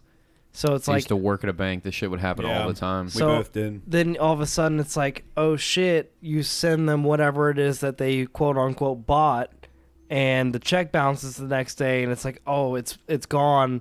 I can never. Oh, no. You know what? No, they send you an amount higher than what they're supposed to pay, and like, oh, hey, our accountant fucked up. We gave you too much. We need you to wire us the overpayment back, or take some out to give to the delivery people. No, well, it's different if it's going like to another country. But you say if you wire that money back to wherever they're at in Canada, it's gone. There's no getting that back. And then the check bounces the next day and you're out that much money. And it's just like, it's crazy. They actually have a warning for stuff like that on Craigslist, I believe. I've had Wasn't the Craigslist killer the reason for that, though? Oh, God. You remember that? So. Have you heard about that? What is that? I've heard about the Craigslist killer, but it's been I I don't know any of the details about it. I don't really know much either. They brushed over him on the last podcast. That's all I know. Did they really talk about him on that? Yeah. I'm going to have to check that Brushed out. over, not a whole episode. But why would Craigslist have anything to warn about that if it's something outside of the country? Isn't Craigslist just like local stuff? Doesn't have to be outside of the country. You can do it anywhere. Yeah, Anywhere. like because I said to withdraw some to give to the movers was because I had the exact same thing happen with me when I was trying to sell my drums. The guy was trying to do the exact same thing. So what they do? They just like said, "Hey, cash on delivery, or we'll move your stuff for you, or what?" It was the cashier's check routed straight to my bank, but he said I was going to give you more than necessary to pay the movers for me. So I would get the amount I was asking for plus the fee to pay the movers for him. So I was supposed to then withdraw that amount. Oh. Give the all of my money to the fucking movers along with the stuff for free, and then they left with the scam. But of course I knew it was a scam and stopped messaging, homie. Yeah, that's Jesus good. Christ. It's always so sketchy buying some shit off there. Yeah. What about this Craigslist killer? How many people he killed? Says his name's Philip Markov. It was he was an American medical student who was charged with the armed robbery and murder of Julissa Brisman in a Boston hotel on April 14, 2009, and 2 other armed robberies. So I guess he only killed one person. Markov maintained his innocence of all charges and pleaded not guilty at his arraignment.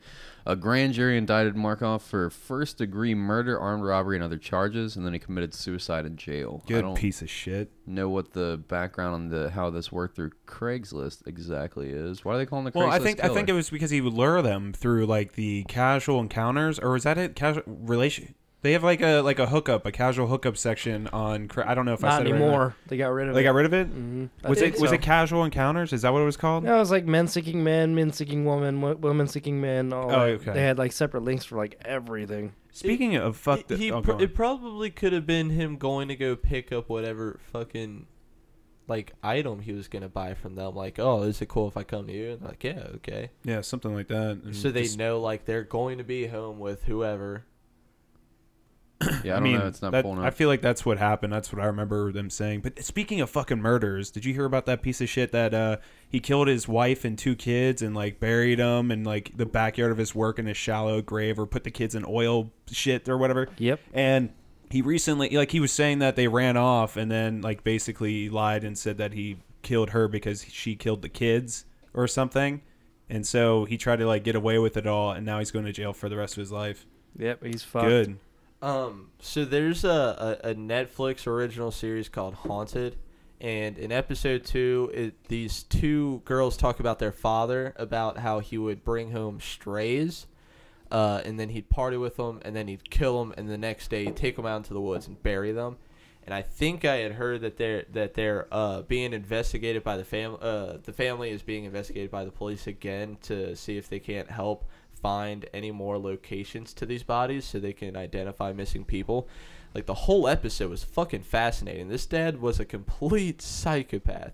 This man killed a couple of hundred of strays he just picked up off the road. Hey, guys, I got to go real quick because I got to go do some work shit. I'll be back if I can. If not, peace. Okay, buddy. We'll just keep talking without you. Go on. Roll. So, Tim, who'd you murder recently? Kill any hookers? You take their teeth out and... That puss? That meal? Nothing comes to, I was going to say, if food counts, I'm a straight up murderer. What have you been up to in the last... It's been like 34 weeks since you've been on the podcast. I know you've got some crazy stories for us. What have you been getting into, man? Well, I can't sit still, that's for sure. So I picked up a second job down at 3 Points Brewery where Tank has his stuff on display at. So I work there on the weekends now behind the bar. Still working the same day job and whatnot. Bought a house. I did buy a house. Congratulations, man. Thank you. How's Yeah, that man, it going looks so far? nice. That's awesome. Home ownership, I always thought was lame. I didn't need to do it, but it's total polar opposite. I'm like, no, this is the life. This is cool having my own space, man.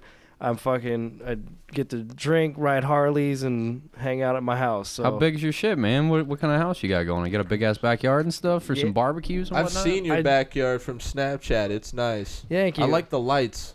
Thank you. Yeah, those came down in our recent ice storm, actually. I was pretty pissed about that. Damn. But, I have, on our housewarming party, I smoked 2, entire briskets all day. I took off work and everything, smoked them for 14 hours straight. Fuck yeah. Made my own seasoning and rub, and it was fantastic. What kind of smoker you got? You got electric? I borrowed one from my neighbor, and we used, wood chunks and wood pellets that were, hickory and apple smoked. Was it the hickory and electric apple- box, or was it the old school way Old where you school, do it buddy. inside that big ass drum or Just a whatever? big old egg drum thing, whatever you want to call it. But I had to sit there and man that fire for fucking, 8 hours. Wait, you had a green egg? Is that what you had? No, it wasn't like that, but it was like an oval shaped, wood smoker. Gotcha. But you had to sit there and maintain that temperature all day, man. It was interesting. You put one of those internal thermometers on the brisket or whatever and just Yeah, made sure everything was temped right? I let one hang through one of the vents in the top to see how hot it was inside there. It's fucking hard to try to regulate the temperature inside one of those things, man. You got to get the vents right. You got to keep the fire going, but you don't want it to get too hot because it's going to overcook the outside of the brisket and not cook the middle. It was a hell of a learning experience. I had to research shit for a straight week beforehand just to make sure I didn't fuck up $230 briskets. You know what I And mean? the idea of smoking it is you're trying to break down the hard muscle fibers and stuff and make them nice and soft and tender through real low and slow heat process. Yep. And you want it to be smoky tasting inside and out. And it takes fucking forever to get it done. Well, and you what's- can fuck it up. It's so rewarding. What's interesting is that when the internal temperature gets to a certain point, it starts to sweat, essentially, where the heat pushes all the juices outside of the brisket. So when it gets to that temperature, you got to take it out and do what's called a crutch. You got to wrap it up in foil so that when you put it back, well, actually, you don't put it back in the fire. You put it inside an empty cooler or something. So it's still Continues hot. cooking it on the residual heat and shit Yes, like that. but the temperature's dropping, so it kind of sucks the juices back into the meat, the brisket, and that's insane. Who the hell figured that out? Who the hell took the time to stop it at that temperature to do that? It's just insane. People are doing food science all the time and shit It's like that. That stuff's crazy. fascinating to It me. is. I love food. I work as a cook, and it doesn't really pay that much, but it goddamn is rewarding to just make a specials menu and just have all these cool ass fucking items that you've created on there and shit like that. Yep. I love barbecue, but I just don't have the fucking free time or the extra money to I ain't got $100 and something for a big slab of So meat to rewarding, throw it though. on a fucking That was a smoker special box. occasion kind of thing because it was our housewarming party and all Right. that, and we had a great time. Everybody enjoyed it, so I'm like, fuck it, I'm going all out for this. I can't wait. It was honestly, I would totally do it again. If you ever do get the opportunity to, totally take it. Don't buy a smoker because you'll pay $400 for a smoker or something and use it 3 times. You know? I will use it all of the Our- Luke's definitely interested in doing it, but I mean, you can smoke a lot of things. You can do pork, beef. You can do steaks, even wings. Yeah, that. Oh, I didn't think Sausages, about ribs. that. Oh, I didn't think about. Yeah, wings. Northside Yacht Club's got those fucking smoked wings. Can you imagine having them those are bitches every killer. day at your house and shit? Just have them ready to go. I miss the wings I used to make at And the if- brewery. Oh yeah, I remember that. I forgot about that. Those were good ass. Those were different though. Those were whole sides of the chicken. monster wings. You know, those were killer. Those weren't like your normal little toss them in a bucket and fry them wings. You know. What's your guys' go-to wing spot if you're gonna go somewhere and get wings? Like hands down, best every time you're going there. If you're getting fucking wings, If what's I'm your getting spot? wings, I'm probably going to go to Knockback Nats downtown. However, I've heard of a new spot in Northside. Don't know what it's called, but I've heard that the wings there are phenomenal. Chameleon. Chameleon is the go-to spot for those wings. Get the chameleon wings. They're That wasn't- confit. They're fucking delicious. That wasn't what I heard. It was somewhere else over in Northside that I can't remember the name of right now. But the guy swore by them, said they were better than Knockbacks by far. And this guy's kind of a pompous asshole too, so I'm like, yeah, okay. But you know, I love wings as much as the next guy, so I'm like, okay, well, that's a strong statement. I'm gonna have to try this, you know. Yeah. Have you got the chameleon wings from Chameleon before? Ever tried like their pizza before at all? I used to hang out there back in the day, but I don't remember. I remember I've ordered food there a couple times. Actually, no, a friend of mine had a show there, and somebody else that I was with there ordered the wings, and I tried one of them, and it was really good. I remember that. The yeah. regular wings are fine. They're just like wings. But there's these confit wings. Confit is just a fancy French word for cooked in fat, like cooked in its own fat. They take chicken fat and they render it out, and they put the wings in it. So basically you get these wings that are ultra tender and shit. And you could get them in any sauce that you want, just like any other wing or dry rub that you want. But I grabbed one of these fucking wings, and Yacht Club's my favorite place to go and get wings because they got those fucking delicious smoke wings and all those awesome sauces that you can put on there and shit. And those were my all-time favorite wings for a while until I tried the chameleon wings. I went and grabbed a drum, and I picked it up by the bottom bone. And as I picked it up, just the force of gravity made it open up like a banana peel and fall apart. And I just looked at it like... beautiful. I was like, God damn, is this about to change my life, Corey? I'm over there eating it with Corey. I put that shit in my mouth, and I was like, just sucking down, suck it off the bone and shit. I was like a vacuum cleaner. I've never eaten 2 pounds of wings that fast in my life. I'm gonna have to try that shit out. That And sounds amazing. I've had they have fantastic wings at Yacht Club. And I know we're all carnivores here, but heavy.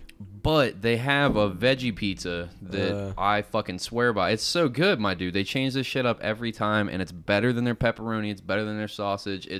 That vegetarian pizza is fucking killer. Like every time, I love that shit. Like I've got some good slices of pizza around a bunch of times, but it's a big fucking slice. It's not quite as big as like a Goodfellas slice. Like it's as big as your head and shit, but it's sizable. Fucking huge. Those things are fucking crazy. Unnecessarily large in the best way. Yeah, I Goodfellas love those rules. things. They make good pizza. Roll that fucking pizza up like a joint and fucking swallow that bitch whole. I love Goodfellas pizza. I just had that last night, actually. Yeah, Goodfellas is a great spot for pizza. What's your guys' favorite pizza spot? Like if you had to go to in Cincinnati or just anywhere, it doesn't have We'll to be in let Cincinnati. Luke go first on this one. I don't know, man. Is Y'all pizza know? really your thing? Do you fuck with pizza No, heavy? I fuck with pizza heavy, but there's no like real good local joints in Lindenwold or I'll tell you one. Hamilton or Price Hill. It's called Raymundo's Pizzeria in Mount Lookout. Oh, mine's Donato's. You basic white I'm bitch. kidding. I'm joking. Keep going though. Raymundo's and Raymundo's in Mount Lookout is fucking phenomenal. They have every ingredient in the book there. They get a lunch special. It's like 2 slices and a drink, and their slices are like Goodfellas size too. But their ingredients are incredible. Like you ask for chicken, you get real fucking chicken on there. Pepperoni, bacon. I mean, it is like a packed house on that slice, and it tastes phenomenal. And their lunch special is killer. Like during the weekdays, their lunch specials are like 2 slices and a drink for like $5 to $6 depending on how many toppings you get. And it can't be beat. I mean, it is amazing. It's like this real small, like they have 2 tables in the front and like 2 tables outside if the weather's nice enough to even sit outside, and that's it. There's like no room in there. You literally just walk in, order, and you pretty much dip, but it's like a hole in the wall is what I'm trying to say. So it's amazing. I would love totally spots like suggest that. it. Exactly. I gotta check that out then for sure. Yeah, I love food so fucking much. I could do a whole rest of this podcast on food. We should do a podcast devoted to food. I'd love to do that. That'd Bring be on, like, a phenomenal. chef Let's friend. bring that on to the Bastard Network. Trying to start a podcast? You trying to get another pot boiling? Is that what's going on right now? I mean, I'd totally be down to do another one for sure. I cook a lot. Dude, you could... Dude, we'll help you. Look. The whole process, the whole way. Oh, I easy. mean, I'm not going to start a podcast. I don't have enough time for that. Wow, that's weird. That guy has the same birthday as me. I just looked up and saw that. Anyways. The Craigslist killer? Yeah, I have the same birthday as the Craigslist killer. That's fucking weird. Anyways, I love food. Like, before I came here tonight, I made this crock pot thing of chili that took like 5 hours to make.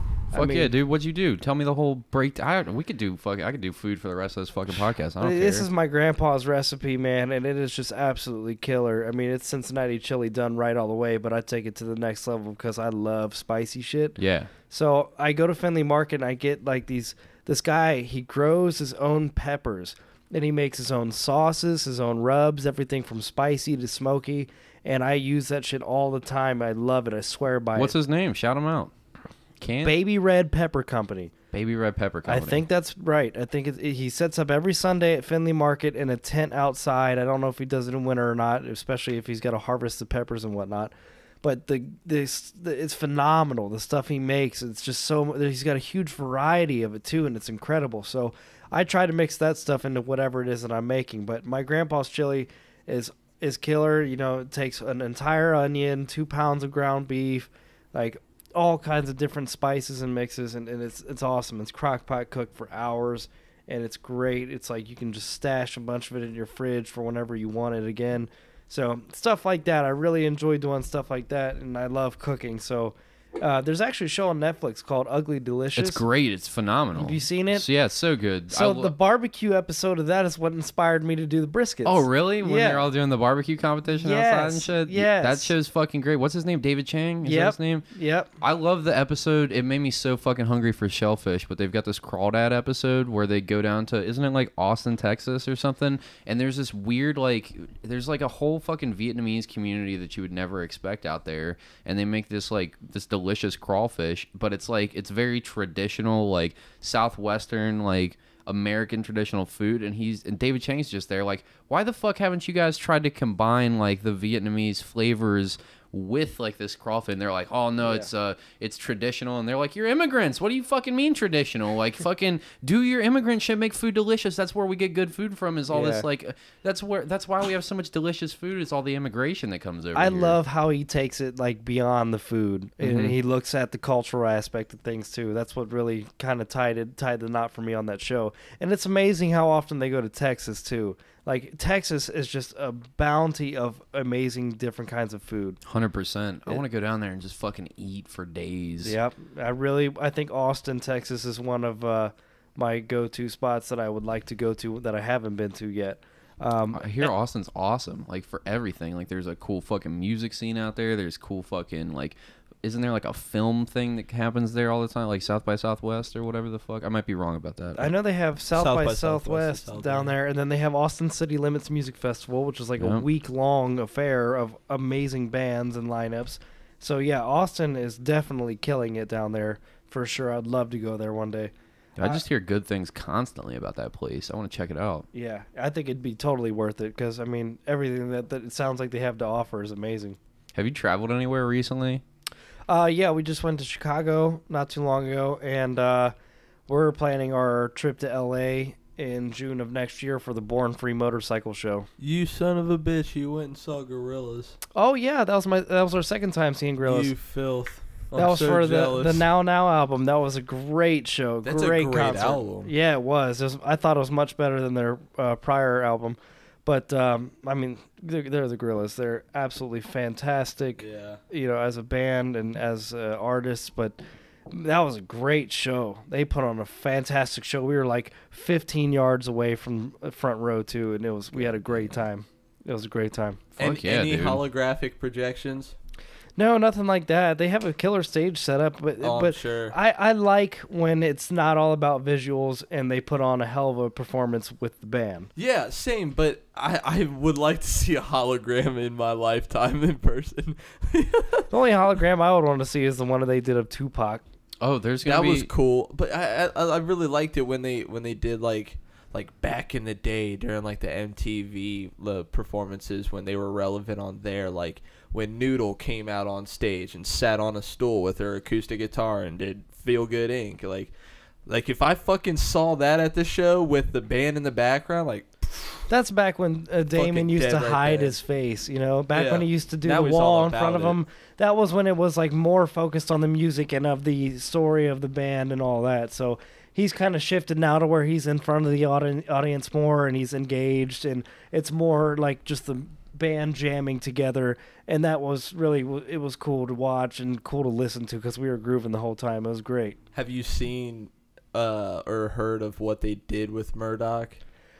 I know you followed it. You followed it religiously the entire time. I know, and I wanted to, but I couldn't do it. I was like everywhere else at every other time. But how was it? What happened? It was cool because once you do it the first time to initiate it, like at the end of each like mission segment, they'll go, "Oh, we'll contact you in like 2 or 3 weeks," and you're like, "Okay," and then you completely forget about it, and then they fucking message you back like, "Oh, I'm Murdoch, and I need you to get me out of the sewer." And you're like, "Oh, okay, I need to fucking help get Murdoch out of the sewer because he broke out of prison." See, that's cool. How many bands get that hands-on and technical with it? That's amazing that they went in that much depth, you know? Yeah, you had to like first talk to him to get information, and then the next time you were talking to El Mierda, the person who like framed him, and then you were talking to Is it El Mierda? Like shitty? That's what that means in Spanish? That's the name of the bad guy in the series. His name's Shit?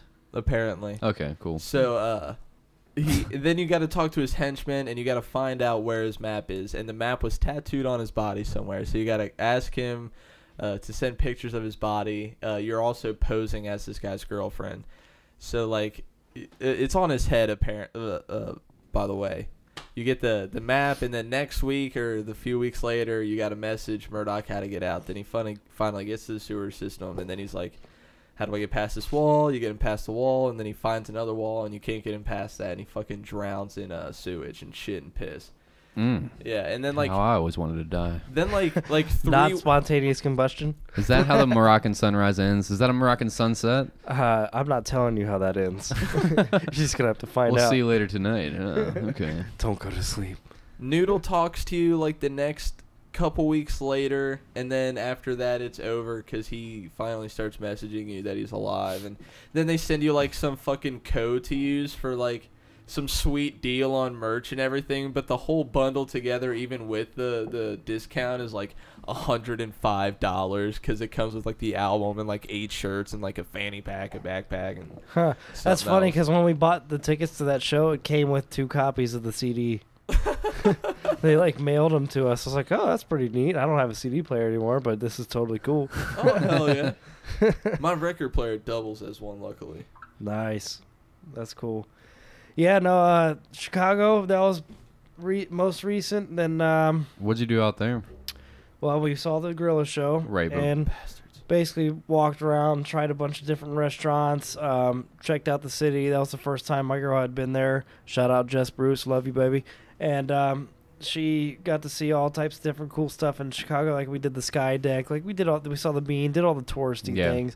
So that was always cool to do. And that was like my 6th time there.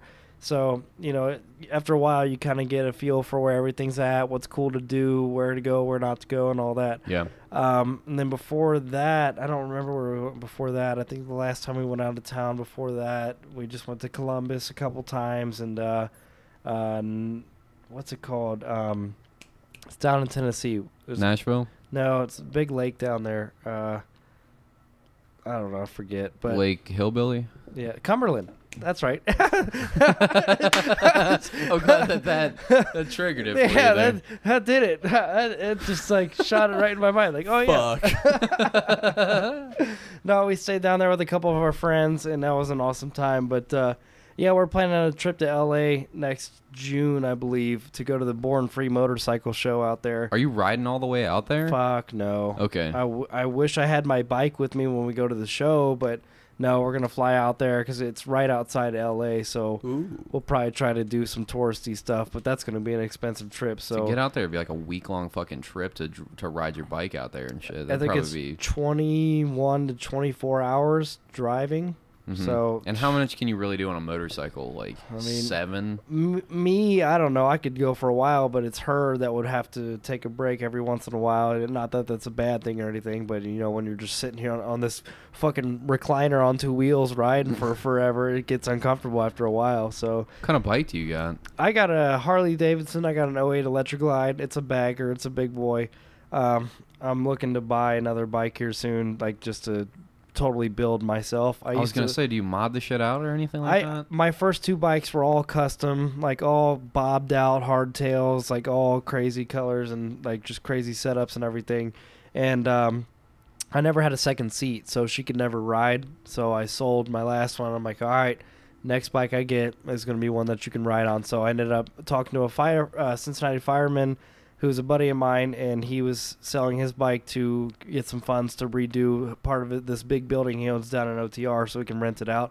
So I ended up buying it off him for a great deal, and I love it. Best bike I've ever owned. Probably never sell it, but I do still want my custom chopper stuff back. So this one I do want to build myself. So now I'm just looking around, always toying around on Facebook Marketplace and shit, looking for quick, easy buys that I can get my hands on and start doing myself. Every time when you bought your first bike, did the beard come with it? And then every additional bike, did you add inches to the beard? It's kind of funny. Back when I bought my first bike was around the time when I started growing my beard out. So You're like, I'm going to own a bike soon. I better have a fucking goddamn beard. Essentially, that's kind of true now that I think about it. With the bike came the beard, and now that I got the bigger bike, I got the bigger beard now. So it all equates out. Right. Get a bike. Better invest in a beard oil company. It's like, yeah, man, you got a really smooth face there. If you bought a motorcycle, that might change. I need to invest. What kind of riding gear do you have to use? Like, do you ever get those fucking Kevlar pants that they wear or whatever the fuck? No, you should wear that shit, but I don't. You just get on there with your fucking with your basketball shorts on. You got some flip flops and no helmet. I don't wear basketball shorts or flip flops. Just for the record, I don't even own that stuff. That's what you're wearing right now. What do you mean? Don't lie to the listeners. You're right. You guys should see this G-string I got on. It's got Luke's face on the front. You look slimming. And the hair's sticking out the sides or his mustache. He even dyed him orange. The pubes actually complete the mustache. They're curling out and staring at me as they speak. So wait, you just get on there with a helmet on? I don't even wear a helmet. What the fuck are you doing, man? People die all the time riding that shit. I'm not going to say you're wrong, but They die all the time. Dude, I remember like when I first wore a helmet, it was one of those helmets that like went over your entire head. And every time I was changing lanes and I went to like look back at my sides, the wind would just want to grab that helmet and just like rip my head back. I'm like, dude, this is totally uncomfortable. I feel more dangerous with this thing on. Now, I know that's terrible reasoning. I should probably wear a helmet, get a different helmet at the very least. But I don't know. Every time I see my bike, I'm like, God, that's a good-looking bike. I just hop on and ride. How many times have you dropped it? This one I have not dropped. My first one, I put that bike down twice. How was that? Tell us some fucking scary fucking dropping that bike stories. I think Luke was there for one of them. Were you at Rivertown the day? It was at Rivertown. Okay, so the first bike I had, that was pretty much what I learned how to do everything on, really. So I put that bike down twice. The one was not even that notable, but the second one, I was pulling into a parking lot that was a shitty parking lot, and at the end of the parking lot had a pretty good amount of gravel to it. Fuck, Luke. And me being the badass that I am, I'm pulling in hot. I'm not people watching. I got to show out for Yeah, this. flex that dick. Yeah, man. Don't you see it hanging out in my basketball shorts? Damn near hitting my flip flops. So I'm pulling in hot, and gravel's not that big of a problem, but it is when you're trying to turn into it. So bike goes down, I go down, we're both sliding, and the bike's keeping its momentum with me sliding up. My whole side's getting tore up, so I got to kick the bike away from me while it's sliding, because it obviously is going to have more momentum in a longer span, whatever you want to call it. So I kicked that bike out from under me, and I'm still coming to a complete stop. I just laid there for a second like, fuck, that really just happened. And so I'm like, it's all shook up. Everything's happening real fast. So I'm just sitting there like I'm checking myself out mentally. I'm like, am I good? We good? I'm conscious. Everything's good. I'm cut up. I'm bleeding and shit. But like I'm like, all right, this is good. Ain't nothing bad here. I get up. I was wearing a pocket knife in my left hand pocket. That got bent in half. Like through my pants, got bent in half. I'm like, well, that's a cheap ass knife. But I was wearing this watch actually, and this watch got busted off. And, you know, it was just, like, weird getting up. Like, everybody at the brewery feels like damn near saw it, and they all came running over. Oh, and Jesus. they're like, everybody's asking me a million questions at once, and I'm not responding to anything. I'm just like, no, I'm still checking myself out, man. You got to give me a second. But I look over at my bike, and there's not a damn scratch on it. Except the license plate fell off. The license plate and the foot peg took everything. God I was damn. like, holy shit. Fuck me. I'm worried about the bike. You're over there with your foot turned around backwards and shit, one eyeball hanging out. You're like, hold on, where's the bike at? Holding the eyeball up and shit. I'm like, oh no, that's just a flesh wound. Get the bike. They'll put the eye back. Don't worry about it. They'll spin that foot back around like it was nothing. Yeah, Have a little limp, but whoa, God, don't. Hopefully, it didn't fuck up my gas tank lid. Exactly. So yeah, no, that was wild. That was scary. I haven't put anything down since. Knock on wood.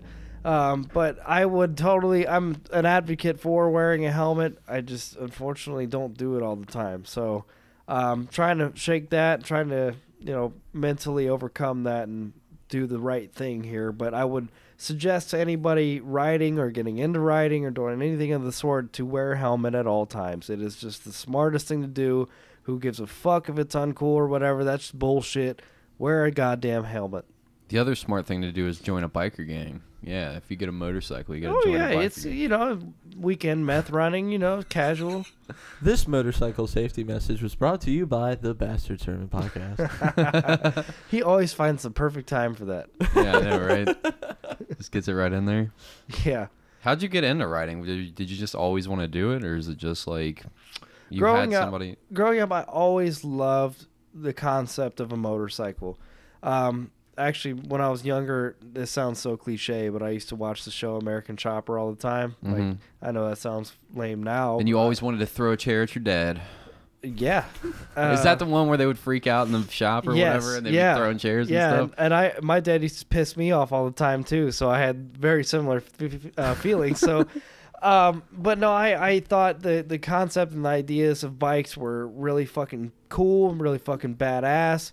I loved like the old vintage styles of some of them, and that sleekness never left my mind. So the concept of pulling up on one of those or just like having one of those for myself was always cool. So a few years ago, I was finally able to do that. I was never into like crotch rockets or anything like that. I think those things are dangerous.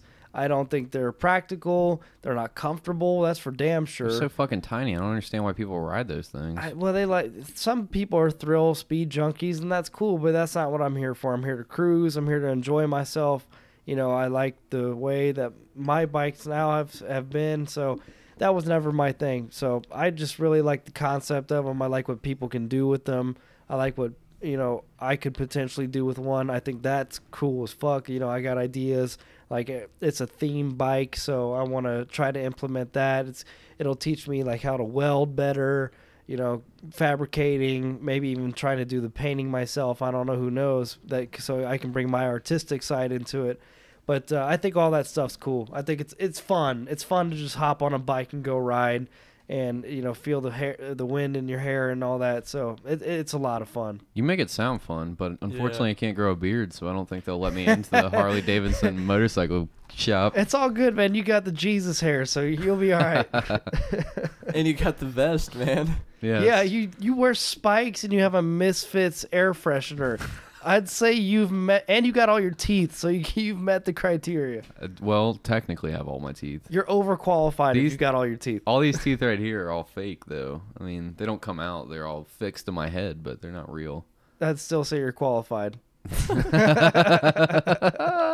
thought that you're only qualified if you don't have all your teeth and shit. You gotta have a tooth missing. No, if you don't have your teeth, you're qualified. If you have all your teeth, you're overqualified. My uncle was a biker, and that motherfucker had the 4 bottle. He had an underbite and shit, and he didn't take care of his mouth because he would just be partying for days and just didn't give a fuck.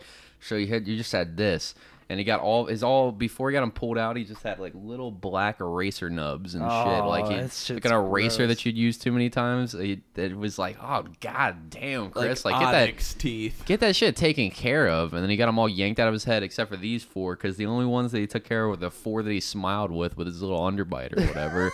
Them shits were pearly white. Everything else was Fucksville inside of his mouth. Finger brush those 4.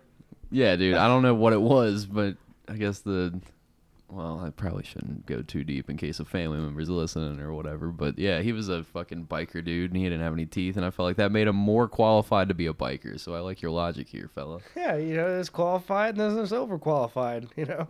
There's a fine line between the two. Yeah. I would get a bike, but I am too accident prone. Far too accident prone. It is something that you have to be constantly aware. I mean, it's never you or the bike, it's everybody else that you gotta worry about, really. I mean, there's been many times where I've come close to being hit or run over, and there's been a couple times where I had to put my kickstand down, get off the bike, and walk up to their fucking window and be like, what the fuck are you thinking? Like, you could have fucking killed me. A couple of people have been like, oh, I'm sorry. Other people just act like they don't even see me. Like, yeah, fucking right, man. That sucks. Shit got under my skin. So you got to be careful, man. It's dangerous, but that's part of the thrill. It's not going to stop me from riding. Putting my bike down is not going to stop me from riding. It's all part of the enjoyment. I always thought it was cool whenever my uncle was doing it, because he had like a 95 Harley that he had gotten from his like father-in-law, and then he had replaced a bunch of shit on it, like painted it powder blue, and then fucking bought a bunch of chrome Harley Davidson shit. He had like the Harley Davidson skull on the gas cap or whatever, and then like got custom saddlebags and like chrome shit on there on leather, and like I just remember watching him like mod it and upgrade it, and like how much he fucking loved that thing, and like how cool he looked with his fucking vest on and shit, and like his long ass ponytail and beard shit. It was like growing up around that dude, all tattooed up, and I was like, that looks fucking cool.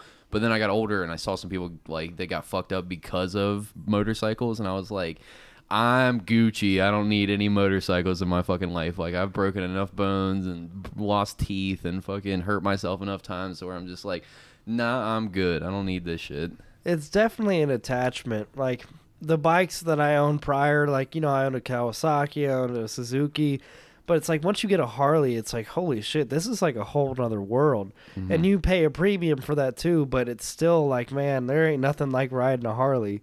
So it just like fuels your passion for it that much more. And it's like, you want to have a cool looking bike. Like, mine's all powder coated black and stuff. It's killer. And it's just like, every time I look at it now, it's like, I never thought I'd be a bagger guy, but damn, there's nothing like riding one of these things, man. It's a whole nother world. So it's an attachment, it's a passion, and you just want to fuel it as much as you can. And that's why I get super bummed when winter comes around, because it's like, fuck, I can't fucking ride and just gotta stick out this gray ass winter. How do you feel about those fucking handlebars that are like all the way over here? And ape shit? Hangers? Yeah, whatever the fuck. Yeah, ape hangers. I think they're cool. There. I love them. Would you put that shit on your bike? I would put them on the bike that I'm going to build. Yeah, I'm not going to go wouldn't that like fucking make your arms fall asleep though? Because I see these dudes with these bikes, they're over their head while they're sitting down and shit. I think it's crazy to be able to steer with that shit. It's awesome. But I'm not going to go like 8 stories high with it. I'm just going to like be reasonable with it. But honestly, that is nicer because that allows you to like lean back more.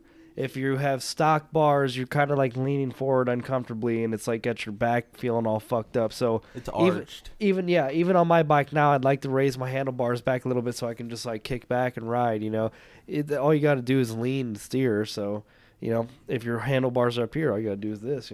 Right. I respect guys who do that. It's definitely flashy, but it makes it harder to clutch and ride and everything. What's really crazy is guys who have suicide shifters. These guys will have instead of the clutch being up here, it's with your left foot, and you have to shift with your hand. It's like you literally have to take your hand off the handlebars to shift. And that shit's... I tried that on one bike once. I got off like a mile down the road. Like, nope. you guys are good. I'm just going to hop back on mine. Fuck this thing. Yeah. So guys who can pull that shit off, it's insane. I don't know how they do it. Yeah, it's fucking crazy every time that I've seen that. Pat's back. We're talking about motorcycle riding because Tim rides motorcycles. Oh, fuck yeah. All kinds of shit while you're gone, buddy. How was your IT shit? I still might be kind of doing it right now, but I don't have to be on the phone with anyone. Well, we've only got like 15 minutes left, and we got to get a picture still. That's cool. Motorcycles, huh? Yeah. That shit's scary. Wow. It's fucking scary. I don't know if I could do it, dude. It sounds. I mean, I've been thrown from a wave runner though, and that fucking sucked. You ever rode one of those things? Yeah, a wave runner? My dad, he actually specializes in rebuilding Kawasaki jet skis. So, Dude, that's fucking dope. How do you get into specializing in Kawasaki jet He's got skis? this one jet ski, like it's between like a certain number of years. It's a Kawasaki Ultra 150s. He swears by them. It's all he knows, but he buys them burnt up or blown up or whatever and rebuilds them and sells them. He knows them inside and out. So he's done that for years and years and years. So we used to go riding on those things all the time, and there's been a couple good waves that crashed into me and us going sideways, and I fucking flew like 15 feet away from the boat. That shit hurts. Dude, yeah, I was thrown from two of them. One of them was my own doing. The first one, I was riding with like two other people on the same wave runner. And the second one, Mother Nature got me. Yeah, yeah, pretty much. There was a tornado and a whirlpool. So, basically, like, so the first time when I did that, it knocked the wind out of me. Thank God I had a life jacket on, because I would have totally drowned for sure. Not really much to tell in that story, but the one where I did it to myself, you know, when you drive these things in the water, they can go up like 60 miles an hour. They're fucking fast. Yep. And you have like this kill switch that's like attached to your wrist in case you fall out, the engine doesn't cut you up or something. I remember I turned a little too fast and without accelerating, and I immediately launched from this fucking thing after going like 45 to 0, and I hit the water so hard, dude, it felt like hitting concrete. It was so fucking painful. I was sore for weeks afterwards. It sucks. Yeah, it was a tough one. Water is not forgiving. Yeah. Everybody thinks it is. Like, oh, dude, it's water. It can't hurt. Like, motherfucker, it Yeah. can if you're going 50 to Absolutely. 60 miles an hour. Especially, like, I rode those things in the rain before, too, and it feels like little needles being Yep. stuck into me or being, like, inhaled on or some shit. But I got a ticket on one once. That's kind of a stupid story. You got a ticket on one? Yeah, I got a Yeah. ticket on one. I got a $250 ticket for doing something called pogoing, which is kind of like a wheelie on a jet ski. And I did it in a no-wake zone. In a no-wake zone, you're not supposed to go or make waves or anything. Supposed to idle. You're supposed to be real slow. I did that in the no-wake There's zone. real cops out there. Oh, yeah. Spending their day On the writing fucking water? $200 Dangerous. and a thing. $50 tickets. You can get a DUI on a boat. Oh, fuck yeah, you can. Well, that is totally understandable, and I can get that. But I mean, riding a fucking like a wave runner and Yeah. creating some waves. Here's fucking 250, bitch. it's fucking horrible. Like what? Suck a So, dick, I was- copper. No wake zone. yeah, Oh my yeah. It's God. that's like one of the only laws out there, kind of, it feels like. Have you ever So- seen that video of the boat just racing with like 4 people on it, and then they hit Yeah. some choppy water, and Oh, they're just yeah. all fucking gone? Like It's where shot they all from died. the cockpit, isn't it, towards them? Yeah. And they flipped around and they all flew off. They Dude, all it's no fuck- joke. That probably fucking killed They someone probably or died. something. Dude, the driver was out. The lady was like looking over him like as if he had like passed out. I'm pretty sure he They did. fucking whipped He went down right so down. hard. Yeah. So hard. It's you ridiculous. could die for real. So when I did this pogoing in the no wake zone, I just was I was driving back to our place on the water, and this cop just was like, pull over in a big ass boat, and I'm like, oh fuck, what did I do? Why are you telling me to pull over? I thought I needed a license or something. I was in Tennessee, and when he pulled me over, I was working at Steak and Shake at the time. I could have totally fucking lied to this cop, and he never would have known because he had no computer on his device. It was all paper. So I could have just totally made some shit up and got away with it because he misspelled Steak and Shake. He spelled it STAKE. Somebody did this to Tim. I'm sorry, keep going though. But yeah, he tried to make me like go in with him, but I told him no. I just for somehow got out of it, and he gave me a $250 ticket. I almost didn't pay it, but I would never have to go to Tennessee ever again. But I did pay it. Tim, It sucked. do you remember when somebody that we used to hang out with went to fucking what's that amusement park? What's the biggest amusement park that everybody goes to and loves? What's it called? Six Flags, Cedar- Cedar Point. Cedar Point. Cedar Point. Kings Island. No, Cedar Point, and they got in trouble, and then they were like, "What's your name?" And they were like, "Tim Soell" or whatever. Do you remember this story? What? People have done that on multiple occasions. Why do they do this? Why was this a thing that used to happen? It didn't happen to me as much as it did Sean Kell. Why? We used to do that to him. We used to do that to each other. That was just a thing, you know. It's like it was funny. Incriminating each other. Yeah. Well, I can't ever go back to Cedar Point. There's one time specifically I can recall Tim doing this before to someone else. We were when we were in high school, we were skating at this place called the Warehouse. Yes. It was this abandoned warehouse that we'd have to crawl through a hole in the fence and then go down like some storage spaces. Like we would skate down the storage space concrete It was to a get whole to That warehouse. sounds fucking awesome. It was our amazing. own It sounds thing. It was awesome. amazing Yeah. until people found out about it and fucked it up. But Yeah, but people found before people found out about it, it was like a couple weeks into discovering the warehouse that some security guards came by from the proprietors of the property and picked some people up while me and Russell and a few others ran the fuck out of there. But I think Tim and I think maybe Austin Flynn and a few others got picked up, and they had to like ask for like the names and numbers of like the who they were and their parents, and I'm pretty sure Tim said he was Eric Huckey. no, I didn't say that. No, No, I said Sean Kell. you said Sean Kell. Someone used Eric Huckey. I knew that for sure. That was probably Austin. Oh, shit. that's fucked up. Later that summer, when everyone found out about it, Jake Laycock got arrested on the last day. Ha! That's funny. Yeah, it was like I remember, like I was leaving that. Okay, I was leaving that night and from the warehouse, and I remember cops fucking going down Coleraine, right? And then like the next day at school, I hear about the boys coming and busting the warehouse, and I hear from Jacob Laycock because he told me days later from his side. So like everyone runs away from the boys. You know how from the first part that we skated with the open wall, you go through the garage door and it opened up, and then in the far back was like a cement ramp into the back area with the back doors. Yeah, so like he took off, everyone took off down the warehouse, up the cement ramp, through the back doors. Jacob ran out of his shoes, and he came back like only 20 minutes later, like only 15, 20 minutes later, opened up the back door to a circle of cops just talking to each other, and they just grab him, boom. Like, fucking get over here, bud. Like, what are you doing back? That's fucking hilarious. That's crazy. See, that's like if anybody was gonna use my name and shit, and they came to my house, I'd just be like, "The fuck? I wasn't at that fucking place. You don't fucking have any proof. Get out of here." Right. You know? Right. Like, so we threw that out around all the time. We'd say we were Joe Shoop. We used to say we were everybody all the time. So it didn't even matter. I didn't care about that shit at all. But it was funny. It was definitely funny. I mean, we used to do way worse shit to each other than that, too. Like, real bad shit. But we won't get into all that.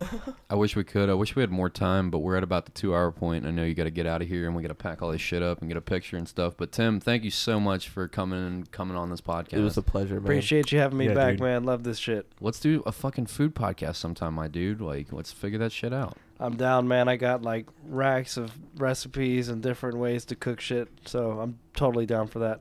Hopefully one where I'm not totally sick and stuffed up, so that'd be even cooler. Yeah, Oh, dude. this has been Yeah. a great episode, man. Yeah. Don't get it twisted. I wish I was here for all of it. You were here in spirit. I was here in spirit. I felt You you. left a couple You guys felt dingleberries me. in the chair, so you were here in Oh, spirit. good. Let's Much bring love, this episode brother. to a close. As always, check out the STC or the Shit Talking Cunts podcast and the BTC or the Between the Covers podcast with our friends Joey O'Neill and his wife Ophelia. Ophelia. Yeah, I didn't And want to use her real co-host name. Nix. And co-host Nix. Yeah, they do. The BTC podcast does the romance books where they take them, they read review them, 'em and they then break 'em. They just shit all over them. And then STC is like our brother podcast out in Boston. It's just funny people. He's had comedians on. He just like has cool local funny fucking people on. And check out the event that we just guest judged on. It's the Olympics 2018. Just type that into fucking YouTube and you'll find it right away. It's full frontal male nudity. It's all been censored, so you won't see anything. But they did a dick competition the entire time. It's funny Fucking shit. mortifying. Please watch it because it's definitely worth it. I'll never forget Check that it out. event. Check out our newest sponsor, Neil to No One or Anthony Tank Mansfield. We'll talk more about the specifics of like his merchandise and what you can buy as soon as we've received it from him and stuff like that. But he's a great dude. Always support him. Check out the Bastard Sermon podcast group. Episodes always out on Sundays and videos always available on Mondays on YouTube. Love you fucks. Goodbye.